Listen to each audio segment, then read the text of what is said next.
is she going to testify, your boss? I don't know. I would think just a lawyer would.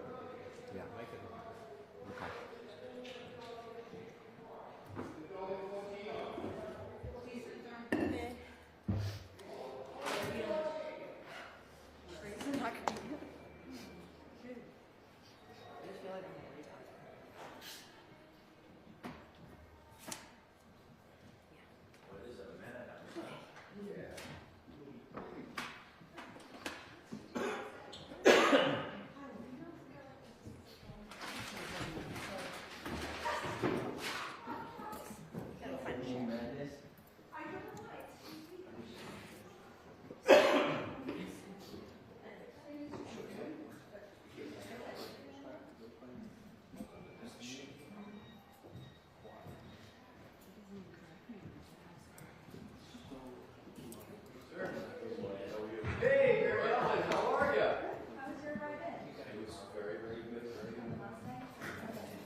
Pardon me? Happy Friday to you. I have not met. This is Tori. Tori, pleasure to meet you. Oh, okay. Very good. Very important function. We're going to be talking about a few of those topics today. Yes, we are. And if I need a little bit of help, I'm going to put you right. I'm going to have to I'm going to surprise you. I'm going to say, you know what? You got to come here and help. So you just have to tell when she'll sprint over. That's right. Did you ever watch the Woody Allen movie? It's a great classic where he was the attorney and he was also the witness. So he would ask a question and he'd run over and answer, and then he would start arguing with. What was it? I can't remember the name of that Woody Allen movie. It was a great movie. I always reference it for lawyering purposes. Okay, so going on the question, do you have any exhibits today? The answer is, it's oral argument, right? But the answer is yes. Okay. And I want to clear with Mr. Lennon. I think he's going to be okay with them. Okay. But I How do. many do you have? You're going to Oh, smile. I'll be beautiful. Wonderful. And they're demonstratives too, so it's oral argument. It's not like I know, I just figured I'd ask you. I'd like to be prepared. it's good that you asked me because you never know with me, right? But I'm learning. I learned my lesson. You did learn your lesson. We're going slow, no, I'm kidding, yeah. That's just a comedy of errors. Morning, Mr. Lennon. Good morning. How are you? Hope you had a good trip, eh? I did, thank you. Excellent. Couldn't you drive quicker? Oh, did you? I would have.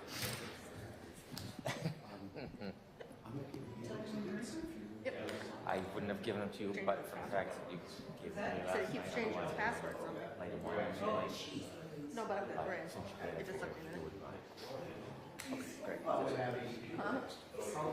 Great. Oh, Otherwise, I was change it. gonna not. Like, hey, do you know Oh, I don't mind. I do. I know you would. Of course we would.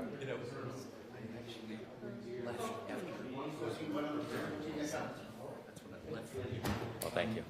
So you're okay with me? Sure. So I'm just gonna. Thank you.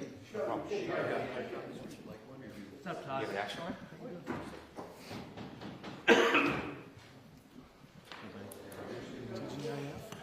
GIF. We do. We have testimony. I'm away from Mary Ellen. I'll ever get to. Yeah, a couple transcripts. And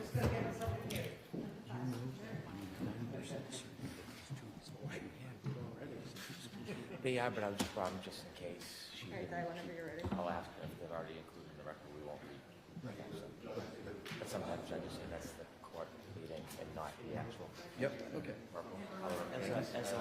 said living room. Literally exactly the same time. That's my job. I'm good. Hey, what do you want to do? I presume.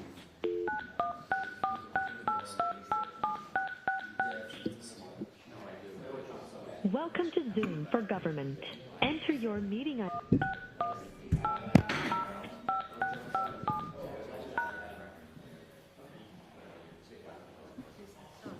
Enter your participant ID. Please enter the meeting passcode followed by You have joined the meeting as an attendee and will be muted throughout the meeting. What are you laughing about? Back and forth, sorry. The host would like you to unmute your microphone. You are unmuted. You are muted. They did. So I had to raise the satisfied with that, so I want to carry on. Okay. When? No, I don't think we're. I don't think we're today. As a matter of fact, I know. Okay, so that's if you don't mind. And we're going to come back anyway, probably in the next. There's other, irrespective of your and Bob's motion on the green thing. I suspect that the 6th or the 7th, 6th and the 7th, might still be on calendar just for April. I didn't check. So, and I'm going to be in. I think I'm going to be in town. I've got flights anyway, so. I do want to hear the motion for clarification. I don't know why it didn't get docketed, but Motion for clarification on. the AG wants to go through the process for any files. Did you get the motion attention? Yes. Yeah. So my positions were entitled to it under the search warrant. You're running the motion to suppress if that's what you feel. Okay. But the AG's office, for whatever reason, Right. and so they don't really want to roll in it as far as I'm concerned. So I want the process to start to be ready to drive. Okay. I can defer the ARC, the clarification. Okay. Do we have exhibits that we want? The transcripts are printed. I have. That's for you. I think the clerk is looking for it.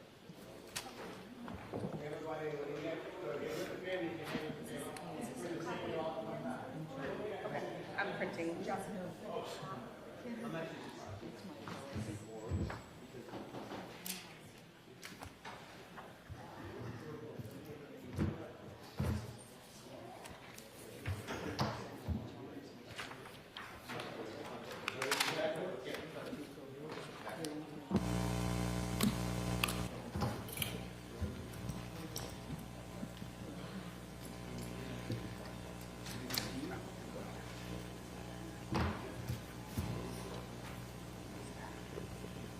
We filed this this morning.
Good morning. How you doing? How are you? Doing good. Great, at least we didn't have to travel. I'm asking you about. We're gonna want to stay. We're gonna want to stay. Just if you want to have like.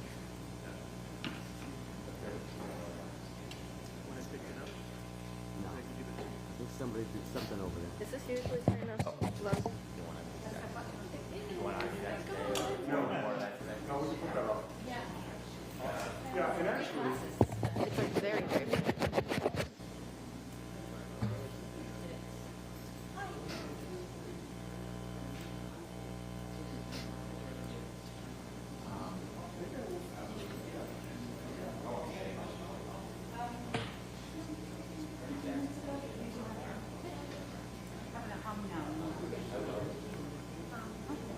No, it's just Zoom. Bend the mics. Bend the mics. Let me see.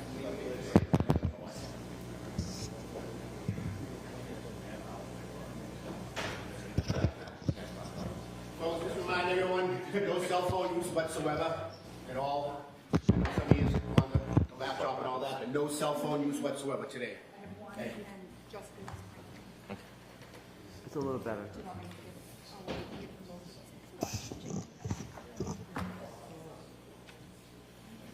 It got better when you moved the other ones. The far one. No, the one in the front. But it's okay now.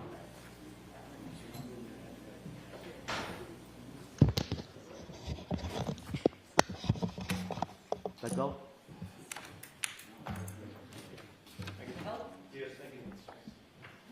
Yeah, that did it.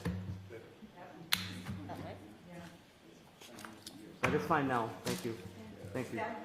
That sounds fine now. When he moved it, it adjusted the, it got rid of the hum.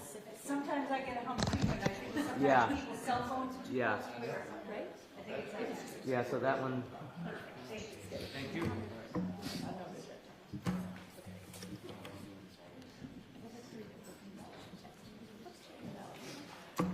I'm glad I'm not the only one because I was feeling that too. It's about it.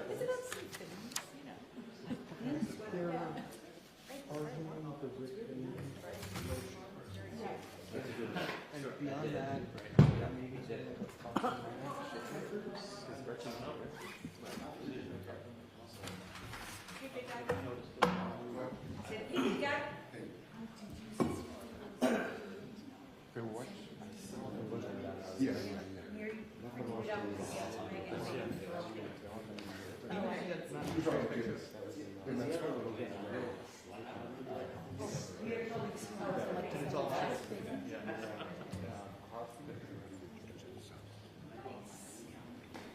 Oh, okay. Thank you.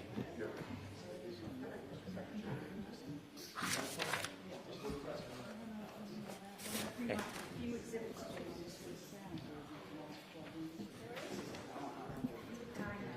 No, I just sell them.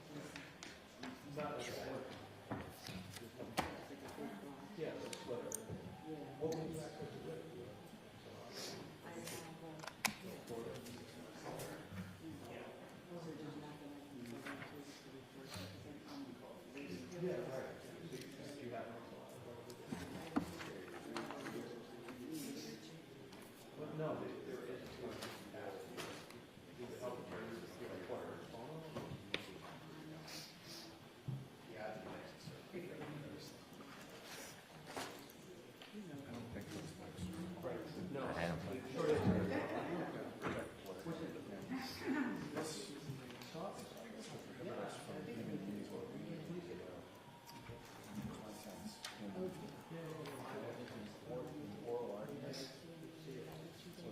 What is that? What is it?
Thanks.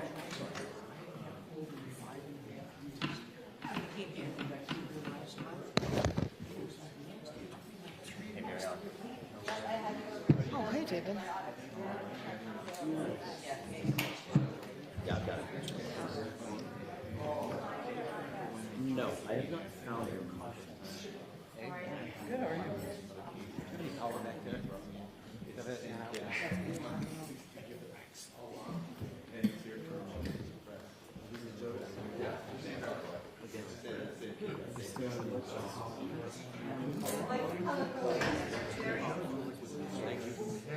I know. He's a good guy. But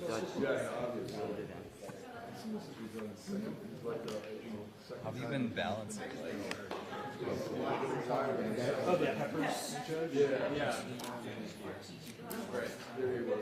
Oh, thank you. That's why I'm.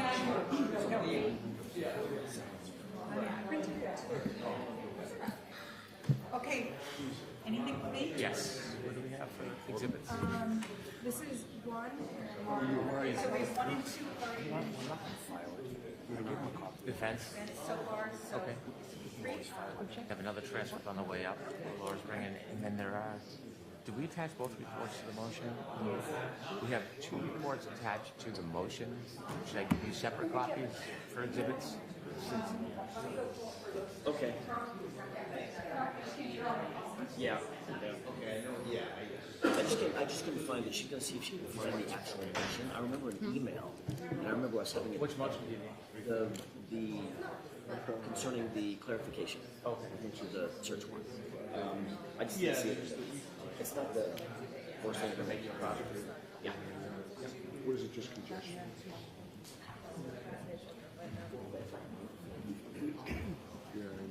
The folks that just showed up, please, no cell phone use whatsoever, even during sidebars and breaks. I don't want to see a cell phone out at all. Thank you. I'll be with you. Yes. We never had trial. To me. Talk to me, by the way.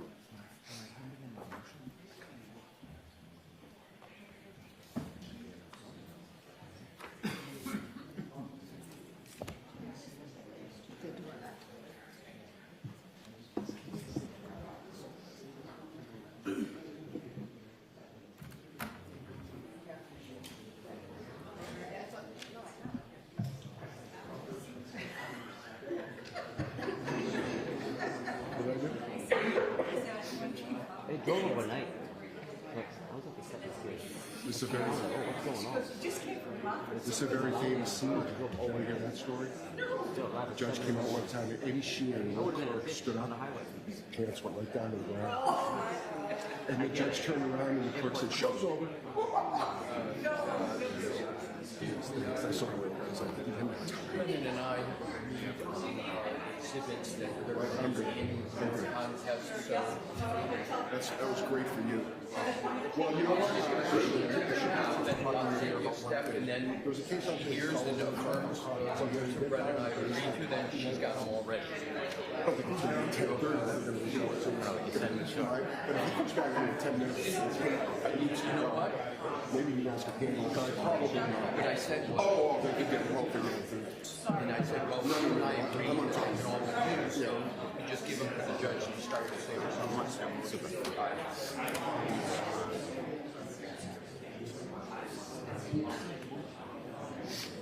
Oh, thank you. Who's better than you? I thought he was going to do it for me.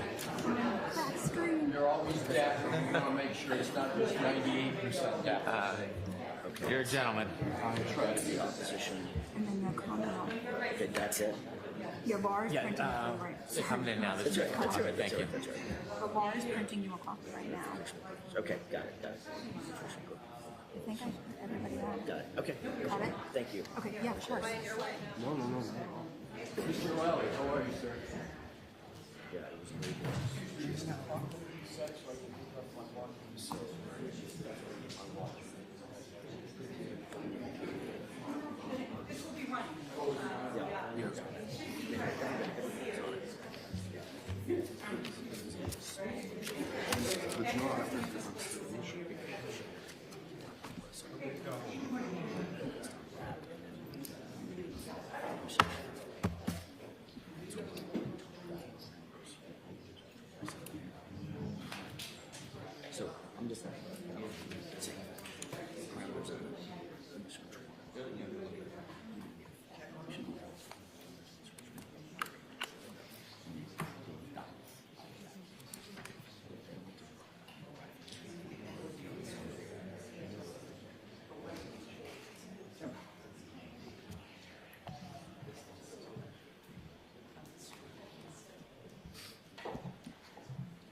What's that?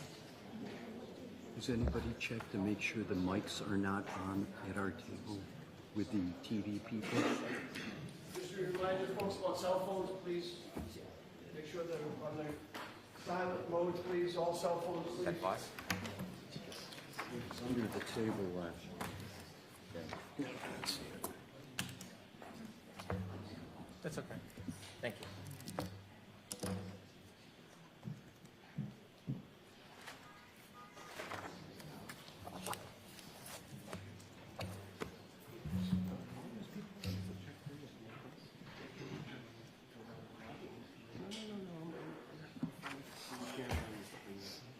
Was there a step?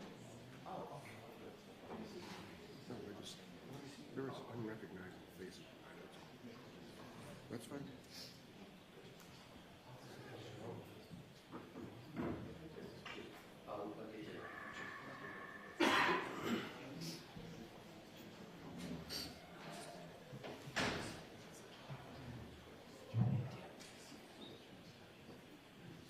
I'm gonna pop first this morning if you're okay with that. Oh, yeah. These are small. But it's, it's gonna take the shape.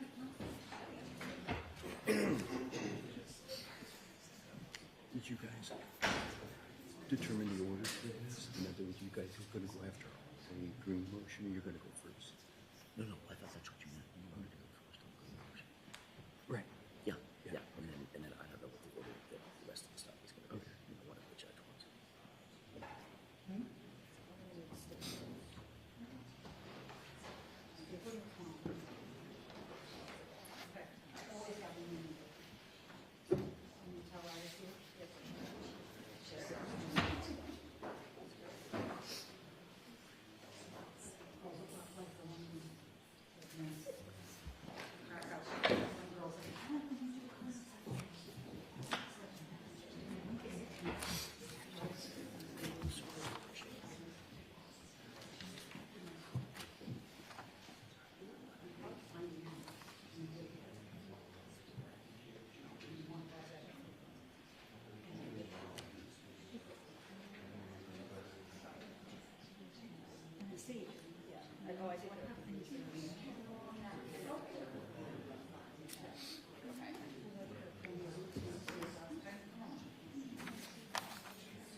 You are unmuted. You are muted.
answer one that goes over there, and the other one's kind of pointing that direction. They have checked it, and it does sound pretty good. Yeah. Yeah, no, if you wander to the right, you'll be fine. If you wander to the left, you wander to the left, you're in trouble. But actually, we just did one yesterday when the attorney was really good. And you were catching him, right? Larry Tipton? And Larry Tipton was walking back and forth? Because I noticed there's no microphone. Yeah. Just because it moves, you might change. Larry does speak well. Yeah, just kind of. Okay, perfect. We may not be that person. Oh, thank you. Laura, do we have a copy of Ian and Jessica's report that we admitted as exhibits in the file, just in case you want it separately? Thank you.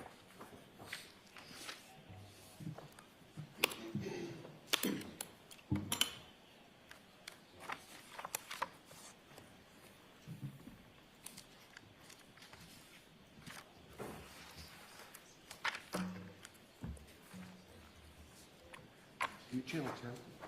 7.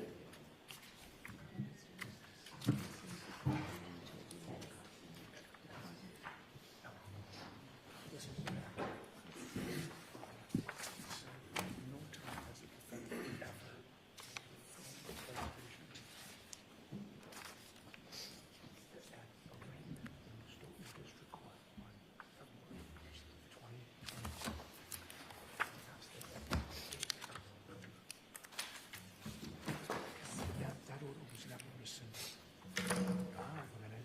It was the case. Second. It was right in arraignment.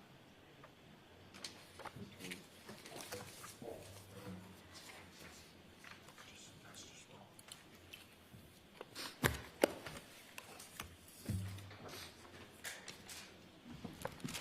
All rise to the court, please.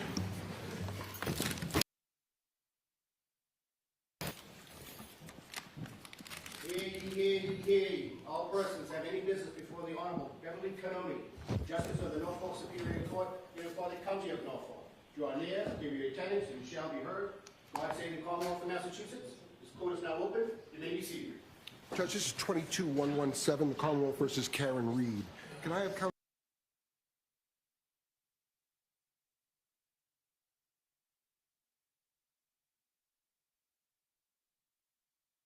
Valley. Good morning, Your Honor. Hank Brennan for... Good morning, Mr. Jackson. Good morning, Your Honor. Robert Alessi. I'll be. Good morning, Mr. Iannetti. Good morning, Ms. Reed. Oh. Good morning, Mr. Birchie. Okay, let's see. So we've got several matters for this morning that I want to discuss. So first, there's filed a motion to recover expert-related expenses from the Commonwealth, and we'll discuss that in some manner at the end of the hearing today. We've also got Mr. Birch is here on Ms. Voss's opposition to the notes. And then there's the Commonwealth's motion for reciprocal discovery pertaining to the employees of ARCA. And the last one is the Commonwealth's motion to exclude witness Richard Green's debunked opinions. So those are really in that order, except I think we should start with the non-party Gretchen Voss's motion to reconsider regarding the notes. And I do want to say that I received this morning a motion to file an amicus memo. The signatory is Mr. Albano. I've received that. I will allow that to be filed, and I've read the motion and the memorandum. So I will hear you, Mr. Birchie. Good morning, Your Honor. Rob Birchie for Gretchen Voss. I'd like to start by just thanking the court for taking the time and giving me the opportunity to revisit the court's ruling of December 5. That ruling allowed in full the Commonwealth's renewed motion for all audio recordings, interview notes, emails, text messages, and voicemails in the possession of Gretchen Voss or Metro Court. Ms. Voss and MetroCorp complied with the court's order for production of documents on January 2nd by producing to the court all of the responsive materials, the unredacted tapes and the text messages that involved on-the-record communications by Voss with defendant Reed. I'm here today to implore the court to reconsider that part of its ruling, but also would require Gretchen Voss to turn over her handwritten notes of an interview with Reed that the parties had agreed in advance would be off the record. What's in those notes is really a black box. The Commonwealth has provided no information indicating what it believes the notes will reveal, or why it has You are unmuted. particular reason to delve into them. So the question before the court is whether the Commonwealth should be entitled to forage through this reporter's notes and compel her to break her promise of confidentiality with the source in the ungrounded hope of finding relevant and material evidence somewhere in those notes that will aid in a prosecution of the defendant. The stakes for Gretchen Voss are considerable. As she set out in her second affidavit submitted to the court with our motion for reconsideration, her effectiveness as an investigative reporter depends upon her having the ability to use the tools of the journalism trade, and among them is the opportunity to reliably assure her sources that certain information they provide to the reporter will be off the record. The precedential stakes are high as well, because the Commonwealth is essentially asking the court to give no weight whatsoever to the off-the-record nature of the notes, and that is what renders a journalist's promise of confidentiality illusory. Off the record is a phrase you hear in virtually every conversation between a reporter and a source. Frequently, it's an interjection in the course of a sentence. This is off the record. The kind of lubricant that allows a source to have a free and full exchange with the reporter without having to guard every word they speak. And receiving information off the record is often a technique by a reporter to establish trust and rapport with a source. That source might be a whistleblower, might be a frightened migrant, or might, like Reed, be a criminal suspect. On page 2 of our motion for reconsideration, we quote from Primer on Journalism that says, off-the-record interviews, quote, are essential in building trust between journalists and their sources, allowing for candid discussions that can provide context or background without the risk of public disclosure. The result, it says, is to enhance the depth of the reporting and provide leads for other sources. In Ms. Voss's case, she states in her second affidavit, which we filed with motion for reconsideration, at paragraph 11, she says, obtaining information from sources off the record is a normal and critical part of my work. Like most investigative reporters, I frequently agree with sources, including named sources, to keep certain of their statements or interviews off the record, not to be published anywhere. Keeping my word on this is critical to maintaining credibility and trust, and thus maintain source relationships while not interfering with the flow of important information to the public. The court's December 5 order forces Gretchen Voss to choose between either keeping her word to her source and thereby violating the court's command, or else obeying the court's order and establishing herself as a reporter whose word cannot be trusted. It's an unnecessary choice to present to her, at least on the facts of this case. The court shouldn't insist on publication of the off-the-record notes because the Commonwealth has failed to meet its burden under Rule 17 to show that mandated production of the records on the facts of this case would not be unreasonable or oppressive. And also because requiring Voss to turn over these confidential notes would damage First Amendment interests more than it would benefit the public in achieving justice for this criminal defendant.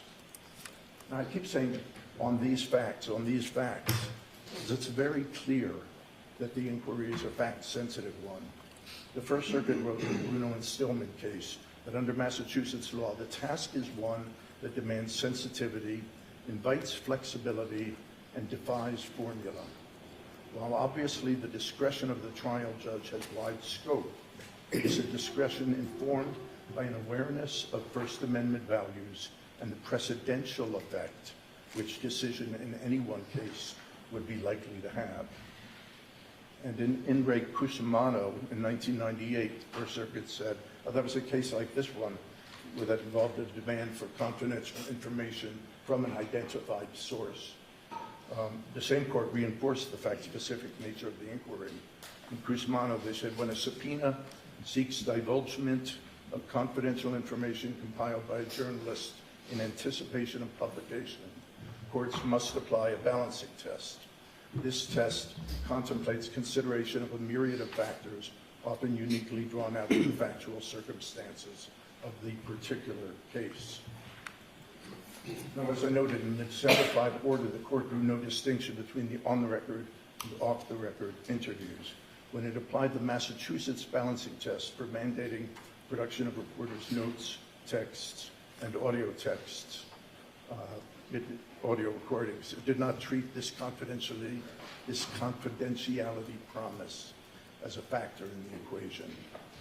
That, we submitted, was critical oversight, because whether you call it a privilege or not under Massachusetts law, Massachusetts does recognize that there is some degree of deference to be given to a promise of confidentiality. In Bruno and Stillman, the court said courts faced with enforcing requests for the discovery of materials, note it says materials, not source identities, and courts faced with enforcing requests for the discovery of materials used in the preparation of journalistic reports should be aware of the possibility that the unlimited or unthinking allowance of such requests will impinge upon First Amendment rights. In determining what, if any, limits should accordingly be placed upon the granting of such requests, courts must balance the potential harm to the free flow of information that might result against the asserted need for the requested information. So, what are the factors that the court should look at when conducting an analysis under Rule 17 and under the balancing test?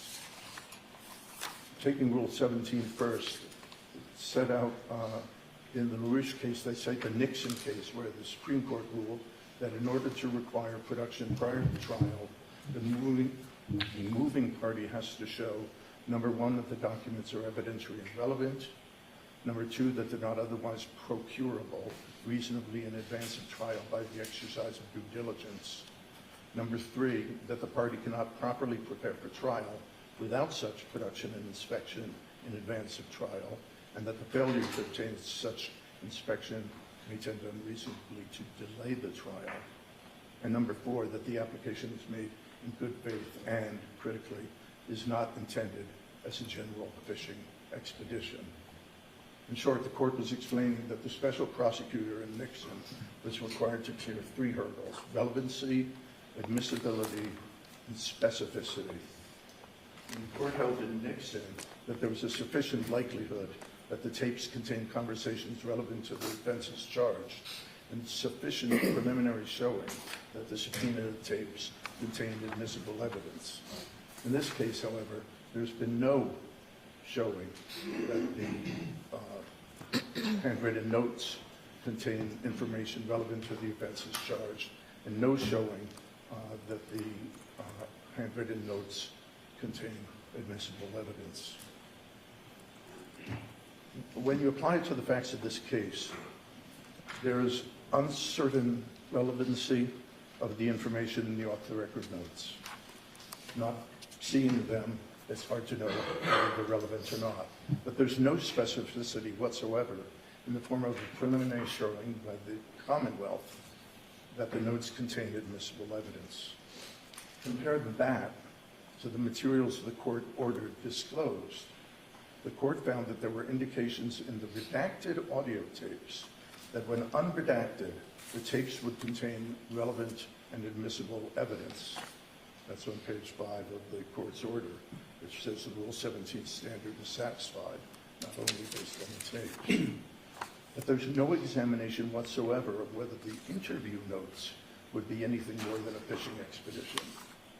To the contrary, the fact that nothing from that interview that resulted in the handwritten notes, nothing from that interview was used in the story. And that would suggest that the interview did not contain significant relevant information. As to the balancing test and the First Amendment interests, here too, the December 5 order ignores the on-the-record, off-the-record distinction. That distinction matters. Confidential information has extra protection because, as stated in LaRouche, disclosure of such confidential material would clearly jeopardize the ability of journalists and the media to gather information, and therefore would have a chilling effect on speech. The court in LaRouche identified First Amendment interests that militate against disclosure of confidential information. One was the threat of judicial intrusion into the news-gathering process. Another was the disadvantage of a journalist appearing to be a research tool for the government. Number 3 was the resulting disincentive to keep outtakes, or in our case, keep notes. And number 4, the burden on journalists' time and records and resources in responding to subpoenas.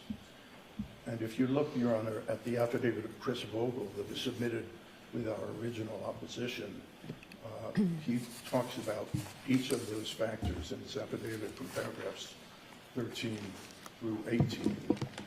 He says he worries that compelled disclosure may lead to a public perception that Mrs. Voss is taking sides in this case or is acting as an investigative arm for the judiciary.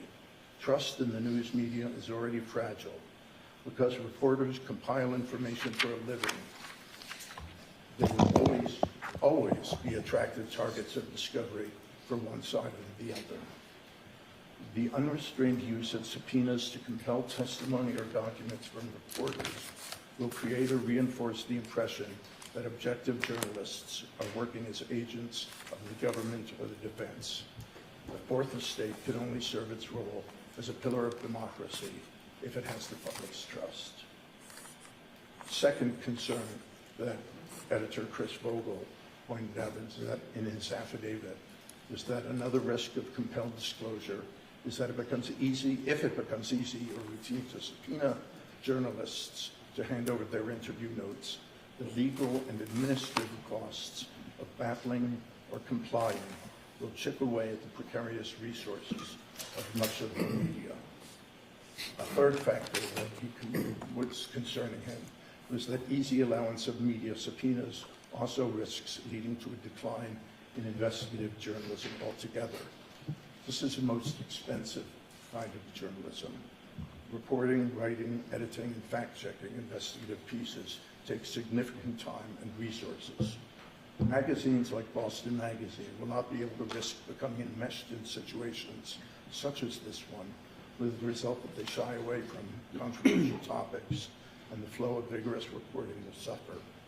We'll feel we have no choice but to select tamer, less controversial topics for our coverage. Another concern expressed by Editor Vogel is that reporters will be incentivized to destroy notes and interview tapes after a story is published, and that could harm the news outlet if it later needs to follow up on that piece. A fifth consequence is that reporters may tend to be circumspect in the way they gather information, in the way they conduct their interviews, and not be so vigorous in their questioning of sources and their documenting of interview notes, aware as they will be that their work may become the subject of public and judicial oversight. And finally, one factor that separates this case from many other cases out there is that Gretchen Voss has been the subject of invasive vitriol simply for writing about this controversial and very public matter. Public disclosure of her interview notes in this case risks putting her again in the limelight. Now, the court mentioned in its ruling that it appeared that she was no longer in fear of harassment because she had attended every day of the trial. I would submit that shows that she was dedicated to covering the trial, come what may. She tells me she has, in the recent past, gotten more pushback on social media, including the fact that one commenter on Facebook, who I won't name, posted her personal telephone number for everyone. And a commenter to that post suggested I'll call her right away. And she's received several strange phone calls since that time.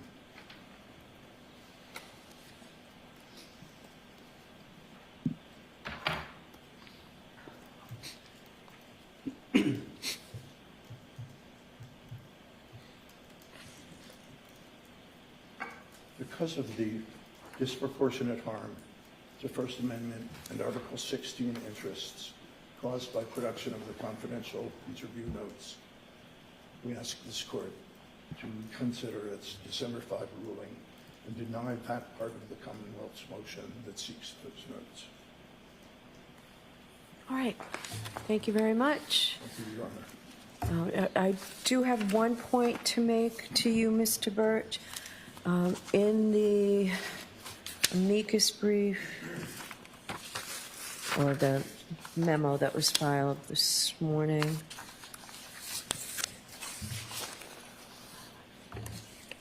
I just want to be clear that I am not looking for Ms. Voss's own interpretations as well as her likely impressions and thoughts about the interview and overall story to be provided. But it makes sense to me, and I'm going to hear from the Commonwealth, and if you want to respond first, that any information that reflects or relates to conversations with the defendant must be turned over. I'm not sure what the question is. So I'm not looking, the amicus brief and your argument suggests that if I order these notes to be provided, and just to be clear, I do appreciate that they were provided to me to review in camera. So I can see a distinction between what I'm being told that generally all notes reflect the author's interpretations as well as her likely impressions and thoughts about the interview and overall story. That's not what I'm considering releasing. But I think in this criminal case, the Commonwealth has proven that any material that reflects or relates to communication with the defendant must be turned over. So what I'm going to propose is that I do believe that there's some material in these notes that I don't need to provide to the Commonwealth, that I don't need to order be provided to the Commonwealth, that are just sort of observations. It's the communication between the defendant that's critical here. So I'm going to give you the opportunity to propose redactions to me. I have the notes, and you can propose redactions to things that are not reflective of communication with the defendant, observations, things of that nature. Well, Ronna, there's nothing in the interview notes that is reflected in the story except architectural details, that there was a rosary on the bureau, or the wall was blue, or whatever it might be. And I went through the notes with this question in mind. Can you separate the impressions, integrity of the thoughts of the writer from the statements of the interviewee? And I don't think they're distinguishable. I think they're all melded together in one. And frankly, it's her selection of questions that she asks Ms. Reed that gives an eye hole into what her thoughts are about the case.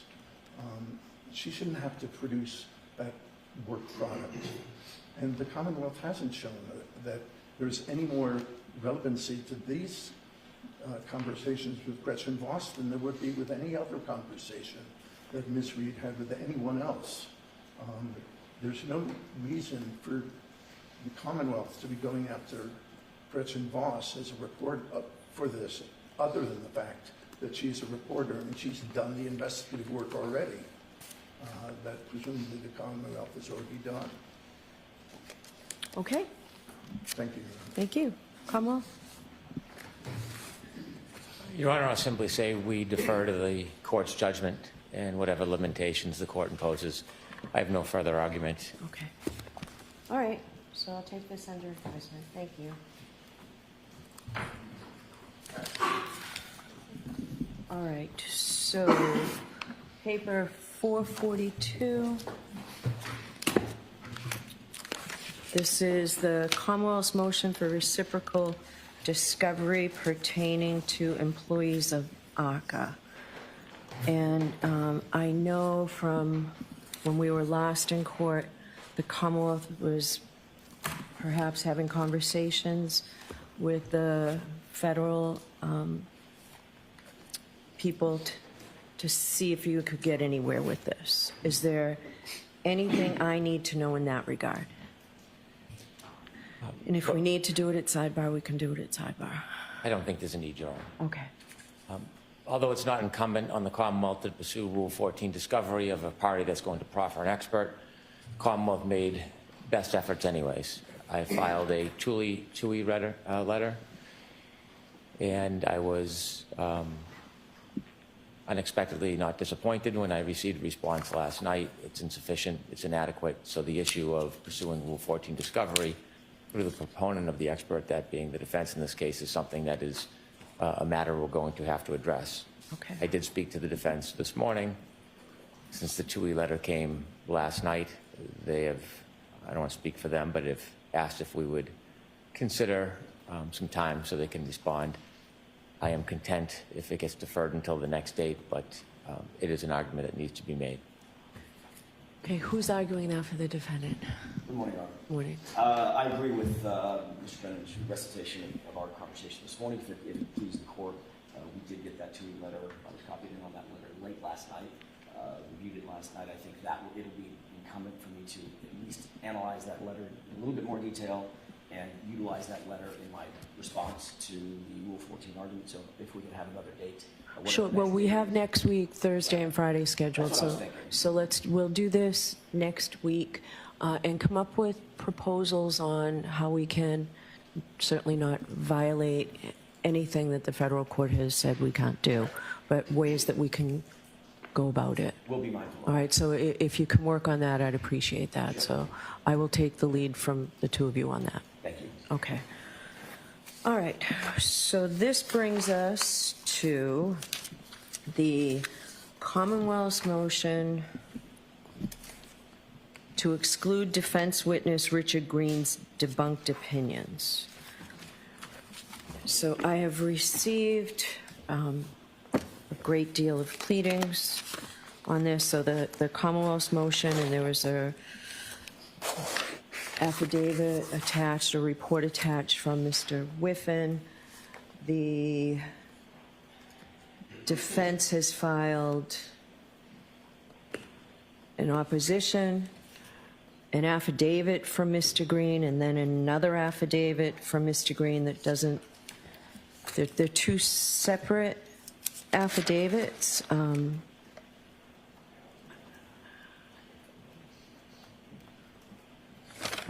And the affidavits are clearly different in substance, so I'm a little, I don't know what you want me to think about that, but why don't we hear the Commonwealth on its motion first?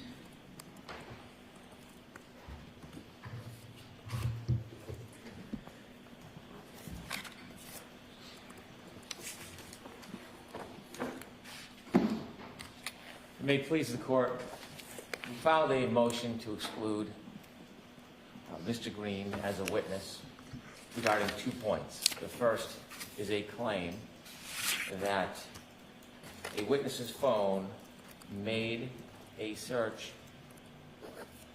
for a phrase to the effect of how long to die in a cold at 2:27 a.m. And secondly, to exclude an opinion that there was some type of intentional deletion of that entry. This case, I propose, on behalf of the Commonwealth, is appropriate for a Lanigan hearing.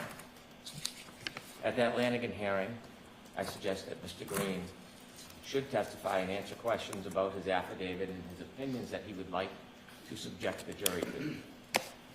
In fairness, the government would call an expert as well. If this case, as the court proposed, potentially scheduled for next week, Mr. Whiffen would not be available, but Ms. Hyde would be available, and I would call her as a witness. Mr. Whiffen, if necessary, is available later in the month as a witness. My suggestion is there should be 2 witnesses, Mr. Green and 1 witness from the Commonwealth. The Commonwealth witness will be able to explain the science, the data, forensic science, and methodology. And Mr. Green, I suspect, should be in a position to explain his ultimate opinions because what we see in his affidavit is an absence of methodology. Mr. Green has filed 2 affidavits in this case. They are very similar, but there are very significant changes to those affidavits. And it stands out as very interesting, the changes to the affidavits, when I look at them. On number 3, he changes his characterization of what his profession is. He originally calls himself a forensic technician, and then the updated affidavit cites that he's a computer network technician. Now that is odd because usually a professional knows what they do for a profession. Simple explanation of what he does stands out. Also stands out when using technical terms. They either were wrong or changed from the first affidavit to the second affidavit. For example, number 9. He talks about the download as a full file system extraction, then changed to an Apple iOS full file system. My point is that when you look, this isn't simply misspellings or poor grammar. There are terms of art that are wrong between the affidavits or changed. When you're using the terminology of an item that is a forensic tool, such as gray key, it is spelled wrong throughout the affidavit. And so it seems to me that Mr. Green's affidavit had some assistance in building it. And the tone of the affidavit supports that thought. When we look at Mr. Green's affidavit, it is not that of a forensic examiner, it's that of an advocate for the defense. When we look at his affidavit, there is quite a bit of advocacy, and insinuations, and surmise, and conjecture, and claims that have no factual basis. But there is little on methodology. In ways, it is a very dangerous affidavit to simply make assaultive comments that a user did something, purposely deleted a very important phrase, how long to die in the cold, without any forensic data or evaluation or validation. Similarly, when we look at his affidavit, it is replete with accusations suggesting, but never proving, never providing fact, that there was some type of manipulation or tampering with evidence. Now, this is not the role of a forensic examiner unless there is proof, in fact, that happened. But when we look through his entire affidavit, we don't see any attachment of raw data, or we don't see an updated report. We don't see any viable information that in any way supports his speculative accusations. And so the defense, without having an opportunity for Mr. Green prior to trial, stand behind these statements under oath, would like him simply to come before the jury, make these salacious comments, and then leave it to the government to knock it down. And that might be a common viewing the transcripts of this case, but the Commonwealth does not intend to simply let evidence come in that's not qualified, that's not factually sound, and then go knock down glass houses. That is not the approach the government is going to take to this case.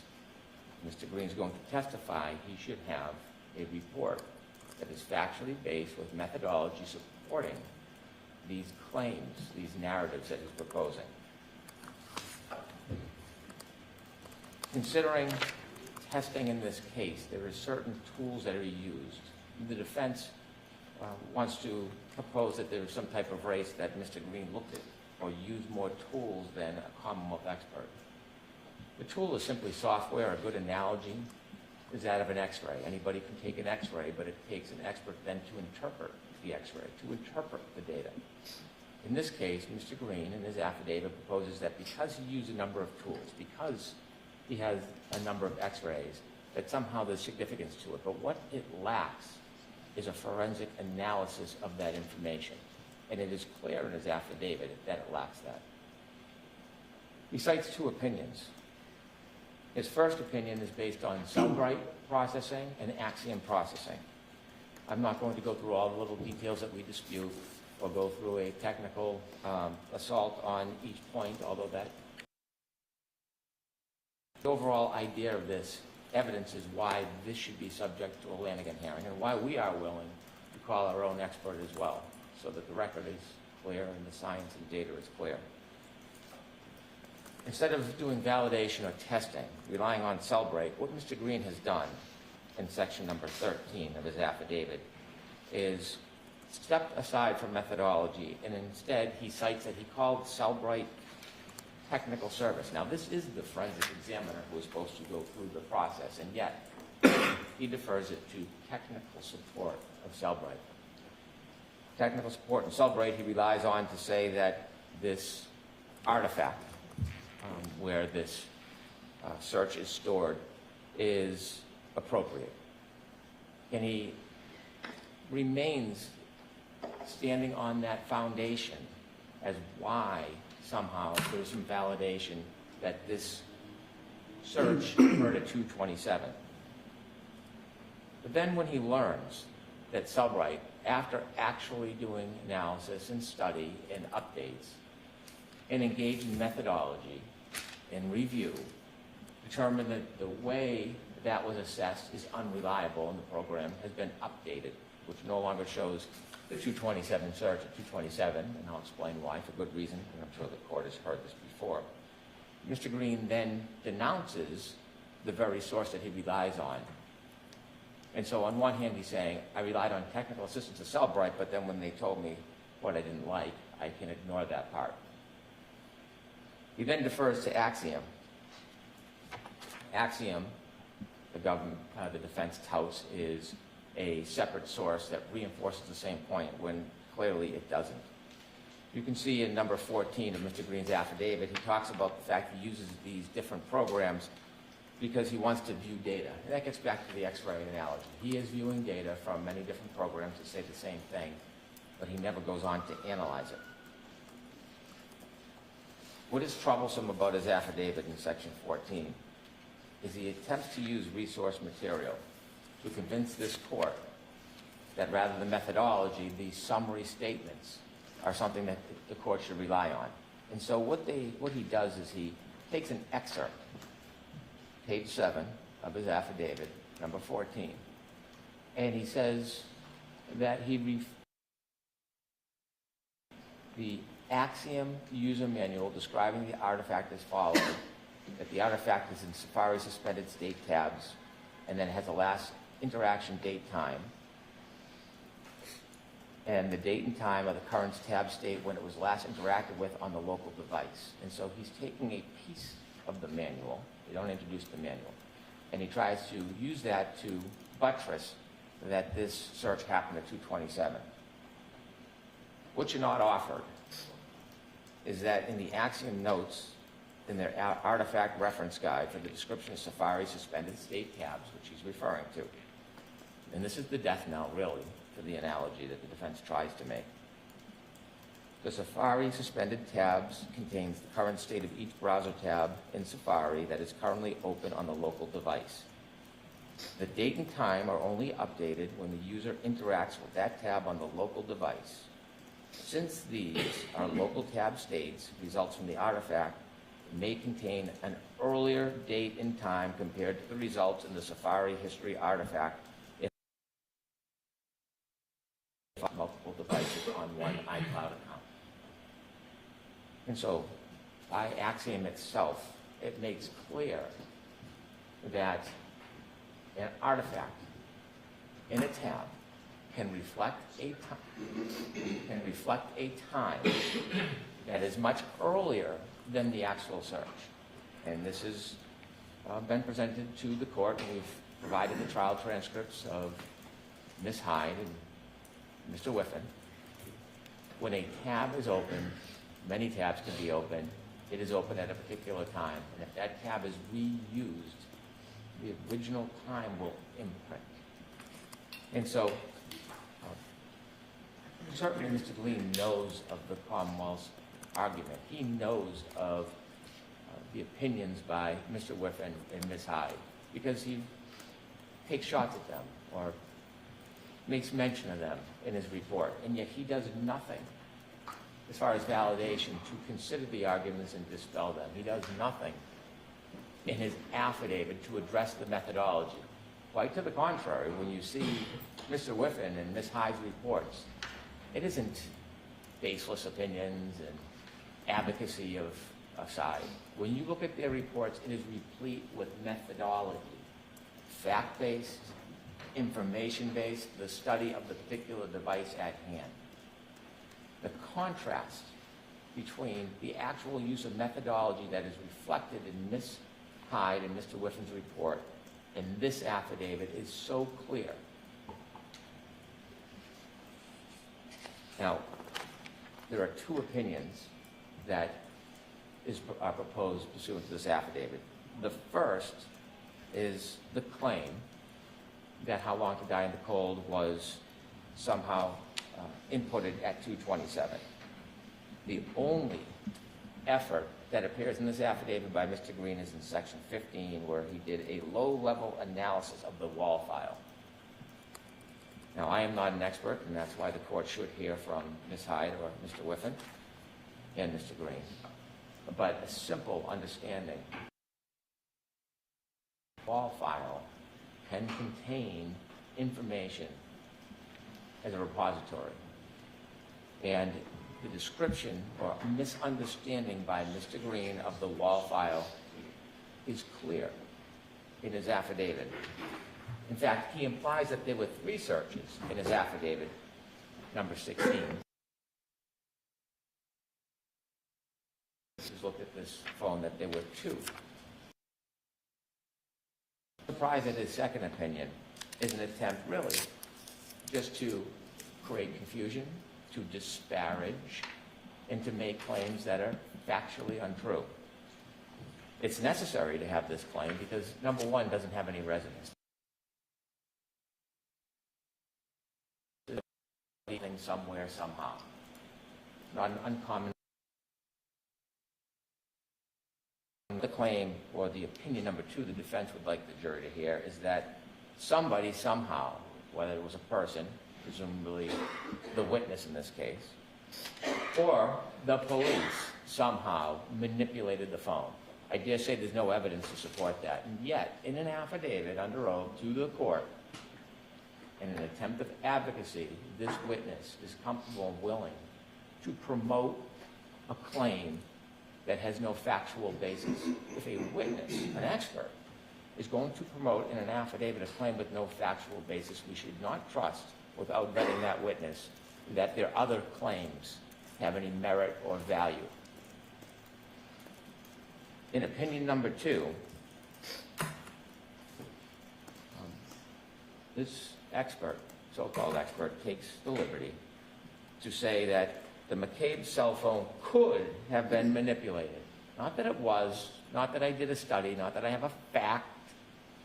It could have been manipulated, then rehashed after manipulation with the PDF being modified. Wow. An extraordinary conspiracy in the world of forensic science to be able to accomplish all of those tasks. So if he has no basis in fact or methodology, no good faith basis to make this assertion, why is he? Why is he? It is because the claims he makes in opinion number 1 are so scientifically and forensically unsound. This is a tactic to confuse the issue. And think about the import of this baseless claim by Mr. Green. It is suggesting that a witness with no other evidence whatsoever was involved in a conspiracy to murder somebody. That's the implication that he wants the jury to be confused by. Otherwise, there'd be no other reason to make the suggestion. That is an extraordinarily harsh claim when you don't have any facts. Now, how could one cause manipulation? There is scientific ways that could be explained how manipulation could occur, but we don't see any of that in this affidavit because it didn't exist in this case, because there was no deletion or manipulation by the witness. There was no manipulation by the police who processed this phone. If there was, there would be some proof. This affidavit speaks volumes by the absence of fact and data and science. Mr. Green does nothing to try to demonstrate that there was user deletion on this phone or that there was manipulation by the police. When you look at the data in the phone, the question arises, why is there a 624 search and not a 623 search? The phone stores the last entry into the tab. It's not just science, it's common sense. Common sense that Mr. Green ignores. And so not being able to prove user manipulation, because it didn't happen, he turns to police manipulation. And he says that there can be a problem where the hashes don't match, but the problem is the hashes do. They match. He complains that he did not receive the PDF when he received the download. And because there was a production at different times, he then sprints out into a different universe and suggests that somehow it must be because there's manipulation. And again, doesn't prove it. There's actually ways that a real forensic examiner can look at the PDF, the gray key file, and the phone and determine whether manipulation occurred. There's a program called XMP and another one called Magic. The problem, most expert witnesses went through that process. No manipulation. But Mr. Green doesn't even go through the process to disprove his own theories. If he used methodology, he could simply dispel his own claims. It's either he doesn't understand the forensic technology to do that, or he chooses not to do it so he can just posit hand grenades throughout the case and let them resonate wherever they fall.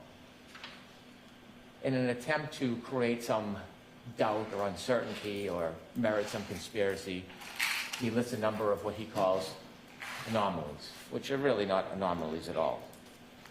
I could go through each one of them. I could give a difference of opinion. I could show that Mr. Green's anomalies have no basis in fact, but suffice to say, I think this should be done by qualified experts, and that's why there should be a Lanigan hearing. There is such misunderstanding of forensic science in Mr. Green's claims and anomalies. If he's going to make these assertions before it goes before a jury, he should sit in the witness seat under oath, as the Commonwealth witnesses should as well, and he should justify, explain to the court why he did not engage in methodology and how he has come to these extraordinarily baseless, inaccurate, and prejudicial claims. The Commonwealth has to, the court rather, has to look at Lanigan and whether or not a hearing is appropriate in this case. When we look at the different non-binding factors of Lanigan, we look at number one, whether it has been generally accepted in the scientific community. The software has been generally accepted in the scientific community. So hasn't the effort of a forensic examiner, the expertise. And the defense complains in their motion the Commonwealth has not properly addressed the methodology of Mr. Green. Well, the reason why is Mr. Green does not provide any methodology. So this is the way to address the methodology. Number two, the opinions have been or can be subjected to testing. Well, we see Ms. Hyde and Mr. Whiffin's report directly contradict the assertions, the unsupported assertions of Mr. Green. There is no testing that his opinions have been subjected to. There is no peer review. There is no other alternative support for his opinions. They're just broad, baseless claims. Number three, has been subjected to peer review and publication. Certainly the science, the forensic science has, the software has, but the interpretation and Mr. Green's interpretations, it hasn't been subjected to anything. In fact, it changes. Has an unacceptably high known or potential rate of error. Well, if we see and read Ms. Hyde and it's just a high level of error, it's gross error, it's total error, it's wrong, and is governed by recognized standards. Well, if you look at the history report that the defense filed as an attachment, it talks about a forensic examiner's obligations to verify, to test, things that Mr. Green didn't do. Their own report that they offer in support undermines the idea that Mr. Green did anything to validate or support his opinion. And as we see from both Selbright, he does not follow the protocol. He does not follow Axiom or the guidance that they give him. He sidesteps both of them to give the opinion he wants to advocate for the defense. At every turn, the positions of Mr. Green are not only unsupported, they're unverified. And so what arises from this subterfuge is that Mr. Green is really just a vessel, or an attempted vessel, for the defense, third-party culprit defense. It is not lost on me, I'm not unmindful of the data on the phone being a search, how long Diane Cole, that occurred after 6 a.m. in that morning coincides with first responders' testimony that the defendant herself was asking these very same questions around that time about Mr. O'Keefe and how long he could survive Nicole. Under the extraordinary broadness of circumstances, in the depth of the amount of witnesses and information in this case, it is hard to think that that just happened by happenstance, that there is a inquiry, something forming in the mind of the accused, is then shared with the witness, Ms. McCabe, and in response, she makes the search, which is entirely supported by all the credible forensic evidence. If Mr. Green is going to be a witness in front of the jury, in light of the fact that he has no methodology and he's wrong on the science, in addition to the fact that he wants to now appear as advocate for the defense and accuse everybody and anybody without articulating who, just anybody other than the defense, he should have to stand behind those claims under oath. And so I'm asking for a landing and hearing. We are not shying from our burden. We're more than happy to bring in a witness so the court can contrast the two. Thank you. All right. Thank you. Mr. Lessing?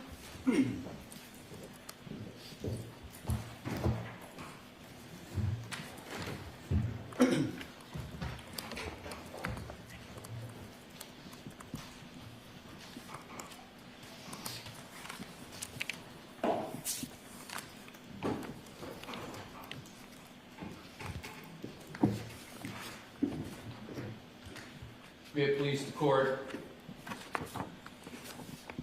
Mr. Green is eminently qualified to provide testimony in this case with regard to the subject matter that has been challenged by the prosecution in this case, and that is with regards to the search house long to die in the cold that occurred at 2:27:40 a.m. on January 29, 2022. Mr. Green, and I want to cover the baseline for this hearing first. Mr. Green testified at the first trial.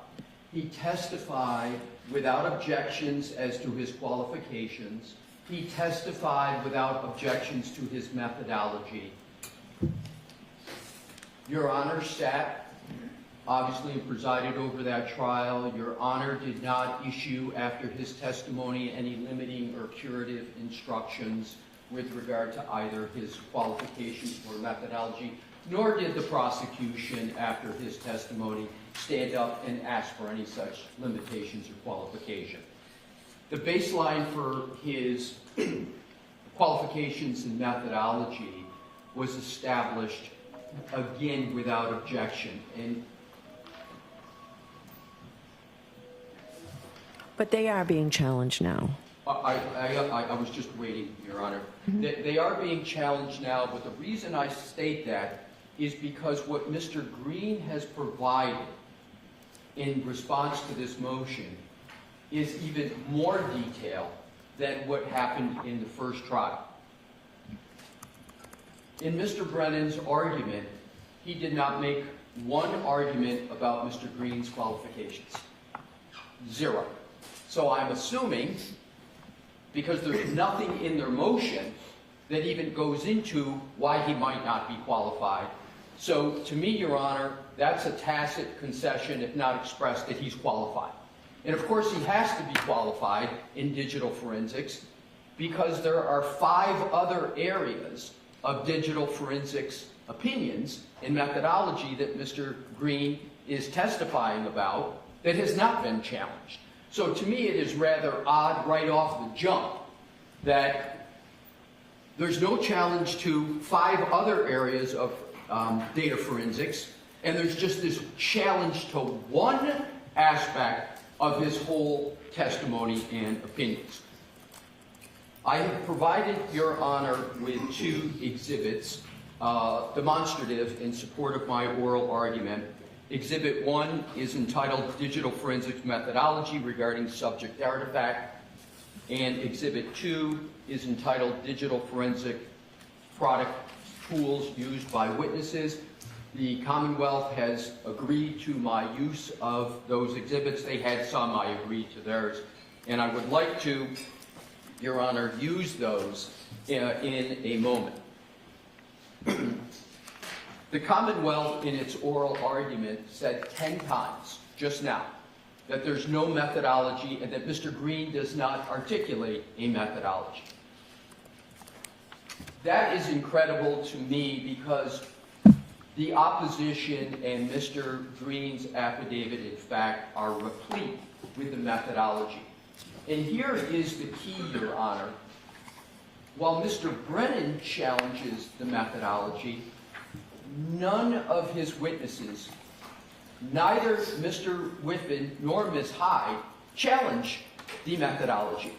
As a matter of fact, in their 2 reports, neither of them even describe Mr. Green's methodology, nor do they challenge it. And of course they can't, because it's the same exact methodology that they use. And that's what I would like to go to now. Exhibit 1 is entitled Digital Forensics Methodology Regarding Subject Artifact, J. McCabe iPhone Data. And I prepared this. This is just what's in our opposition. It's in Mr. Green's affidavit, but it summarizes what the methodology is that we're talking about here. What is that methodology?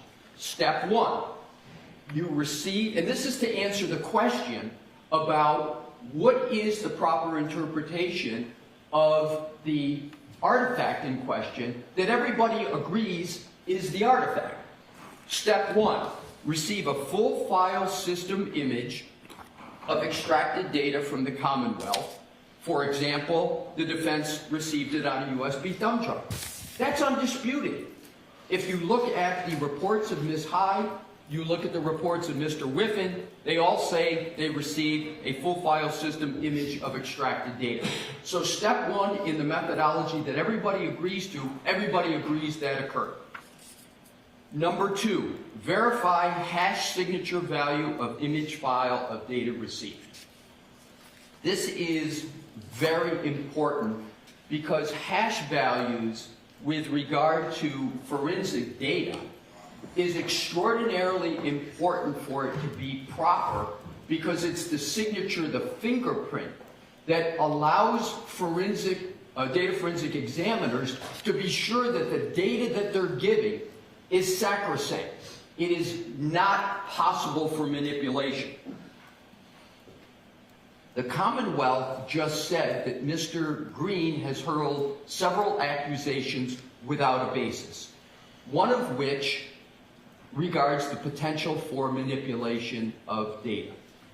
And it's remarkable that there is even an issue about this dispute. Mr. Green did put in his affidavit an unprecedented situation, and it is this. Mr. Garino, Trooper Garino, in his April 2023 report, which is an exhibit to our opposition, states that when he got the phone of Ms. McCabe, he used Cellebrite UFED, a tool of Cellebrite, to image the phone. And that's all he sent to the defense in the beginning. Why is that unusual? Because what happens in every case, without exception, is that the law enforcement sends the raw image, original data that has the hash signature on it. And the hash signature is an algorithm that produces, they call it, in this case, SHA-256. What it is it's a stamp of reliability that says, as soon as we got this data, we immediately processed it the proper way and put a hash signature so that there can be no contest. What the Commonwealth fails to tell the court, Your Honor, is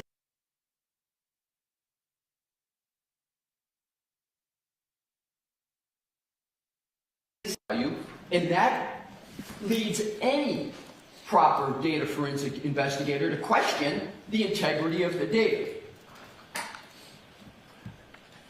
If you turn to, Your Honor, Mr. Whiffin's very long December 2024 report, which is Exhibit 1 to the Commonwealth's motion on page 3, and I'm going to read it verbatim. This value is talking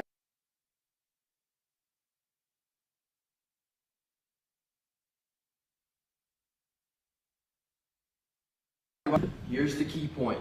However, this requires authentication of the original hash value, which is not possible with gray key extractions, as the PDF containing the extraction hash value is unsigned. Therefore, this hash value could be used as a suggestion of authentication. That's all a fancy camouflage way of saying, Mr. Whiffin saying, I can't validate this hash value because of the way Trooper Guarino processed it. Do it, Mr. Guarino, Trooper Guarino, the right way when he got it. And why is this of concern? Add to this point that's conceding that the hash value in this data cannot be validated. How did the defense get this? When Mr. Guarino used the Celebrate UFED reader, all he turned over in the beginning was the UFED reader report. He didn't turn over the data, the full. So Mr. Green had to ask for the data. Then what happens, misstep number 2, Trooper Guarino only provides a PDF of the hash value. He used gray key, which was a mistake, because gray key, you can't get the original hash value. Mr. Green had to go back a second time and say, no, we don't want just a PDF. We want the full extraction. Finally, after the second time, the defense got the full extraction. And that's when we discovered that the validation was improper. It's not Mr. Green that is coming up out of thin air with these issues. This is the job of a data forensic person, and the first principle is to see whether the data is valid. So not only does Mr. Green justify in his affidavit why there's a big concern over this, Mr. Whiffin concedes it on page 3 of his report. That starts, and I'm going to get to it, all the concerns now about the data and deletions. But that's the foundation for it, and it wasn't caused by the defense. It was caused by Trooper Guarino, who didn't do this properly. And with regard to the methodology, I want to go back to Exhibit 1. So, importantly, Your Honor, 1 through 4 of this methodology is undisputed by all of the data forensic persons. Mr. Whiffin, Ms. Hyde, and Mr. Green all agree on 1 through 4. They all agree that this is the methodology. Number 3, once you get the image of the file, each examiner saves the image to their lab storage system. Some use computer servers, some cloud storage. And 4, the methodology, you then process the data with appropriate tools. Nobody disputes that Cellebrite Physical Analyzer and Magnet Forensic Axiom are two of the many tools that are available to use. There's a dotted line that I've put there, Your Honor, because 1 through 4 is undisputed by all 3 data forensic examiners. Number 5. And 1 through 4 is usually all one needs to do as a data forensic examiner. But Mr. Green went on to do more. Number 5, further processing of data as warranted, and he explains why it's warranted here, with additional tools. So he then went on to use Sanderson Forensic Browser, ArtX, Belkasoft X, and then he didn't use iLeap, Ms. Hyde used iLeap. So it's important to line up the methodology. I just don't understand how it can be stated that there's no methodology stated. Not only does Mr. Green state it, we prove undisputed that everybody agrees this is what the methodology is. And that is what is so flummoxing as to why we're even here, because the methodology is agreed upon. What is disputed, Your Honor, is what are the opinions from when you apply the methodology and you apply these tools. So, interestingly, it is Mr. Whiffen who provided the most lengthy report in this motion. Mr. Whiffen only used 2 forensic tools. He only used Cellebrite Physical Analyzer and his own software, ArtX. That's it.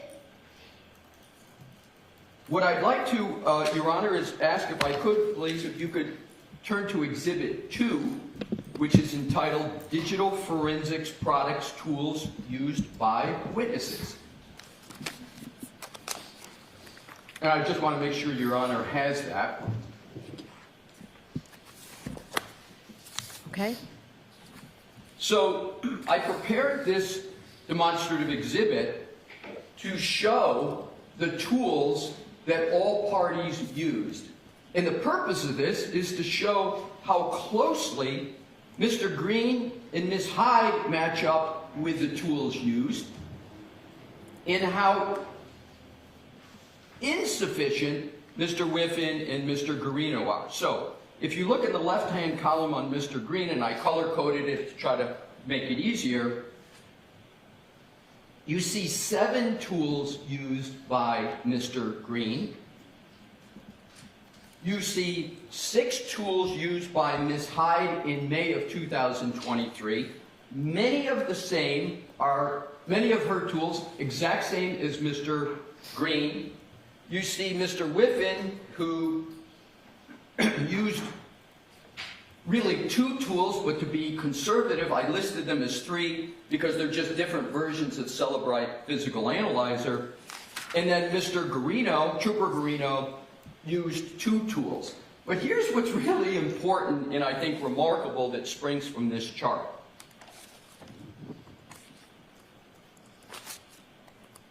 Mr. Green did more, had a more encompassing and comprehensive review than any of the witnesses here. And back to Exhibit 1, he did 2 more steps in his methodology than everyone else. So 1 through 5 of the methodology, everybody did. 6 is analyze overall user activity, artifacts of interest, timelines of interest, and anomalies such as deleted data. 7, reporting as appropriate pertinent artifacts, other artifacts. For this motion, Mr. Green did 6 and 7, and no other witness did that. The issue in this case as to whose interpretation is correct is an opinion issue. It is not a methodology issue. And Mr. Green makes that very, very clear in his affidavit that the difference is in opinions. Interestingly, on the very key subject of whether the artifact and the interpretation of it is a difference in methodology, a difference in application of methodology, or an opinion, which is not the subject of a Daubert Lanigan hearing. Opinions are not.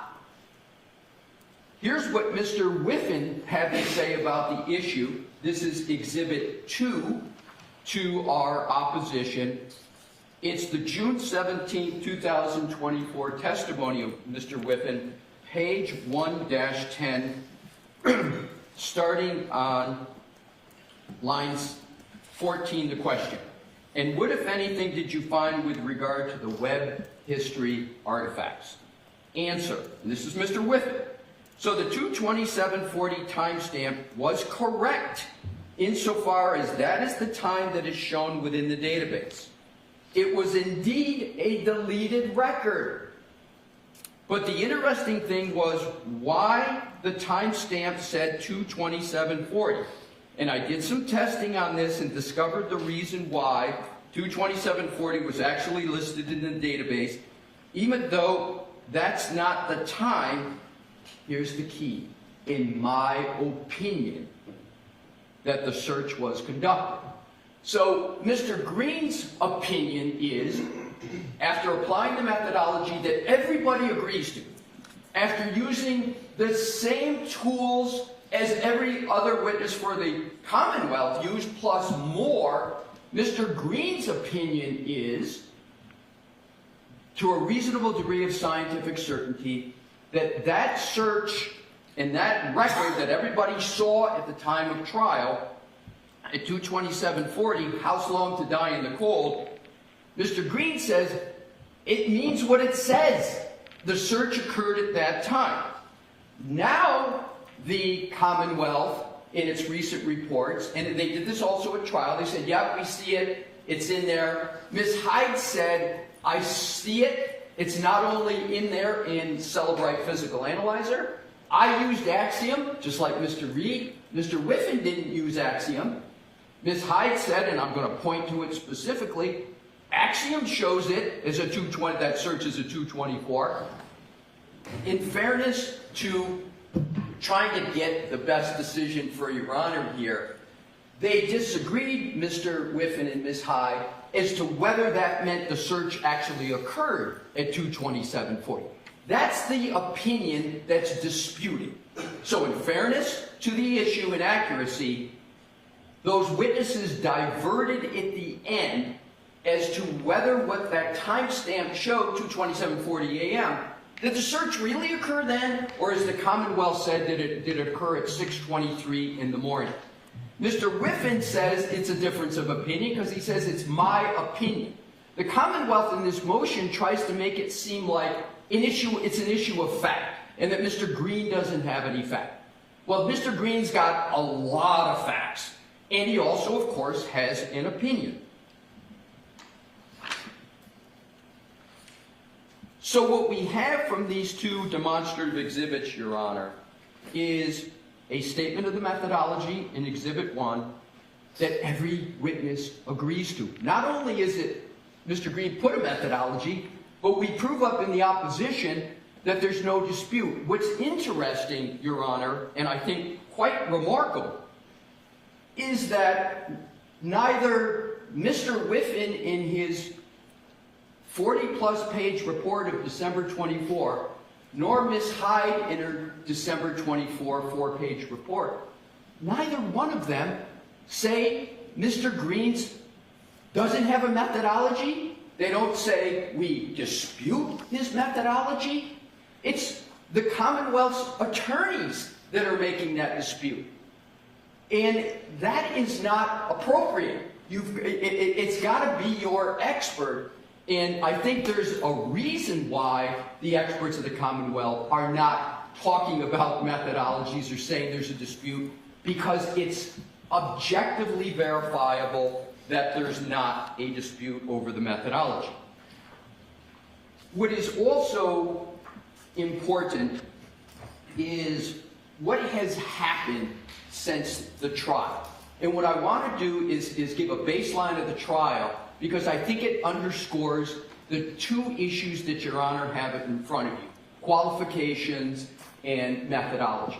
And the qualifications, all I'm going to say about that is Mr. Green has 25 years experience in computer forensics, and he has 18 years in digital forensics. And the 18 is only because digital forensics became a thing 18 years old.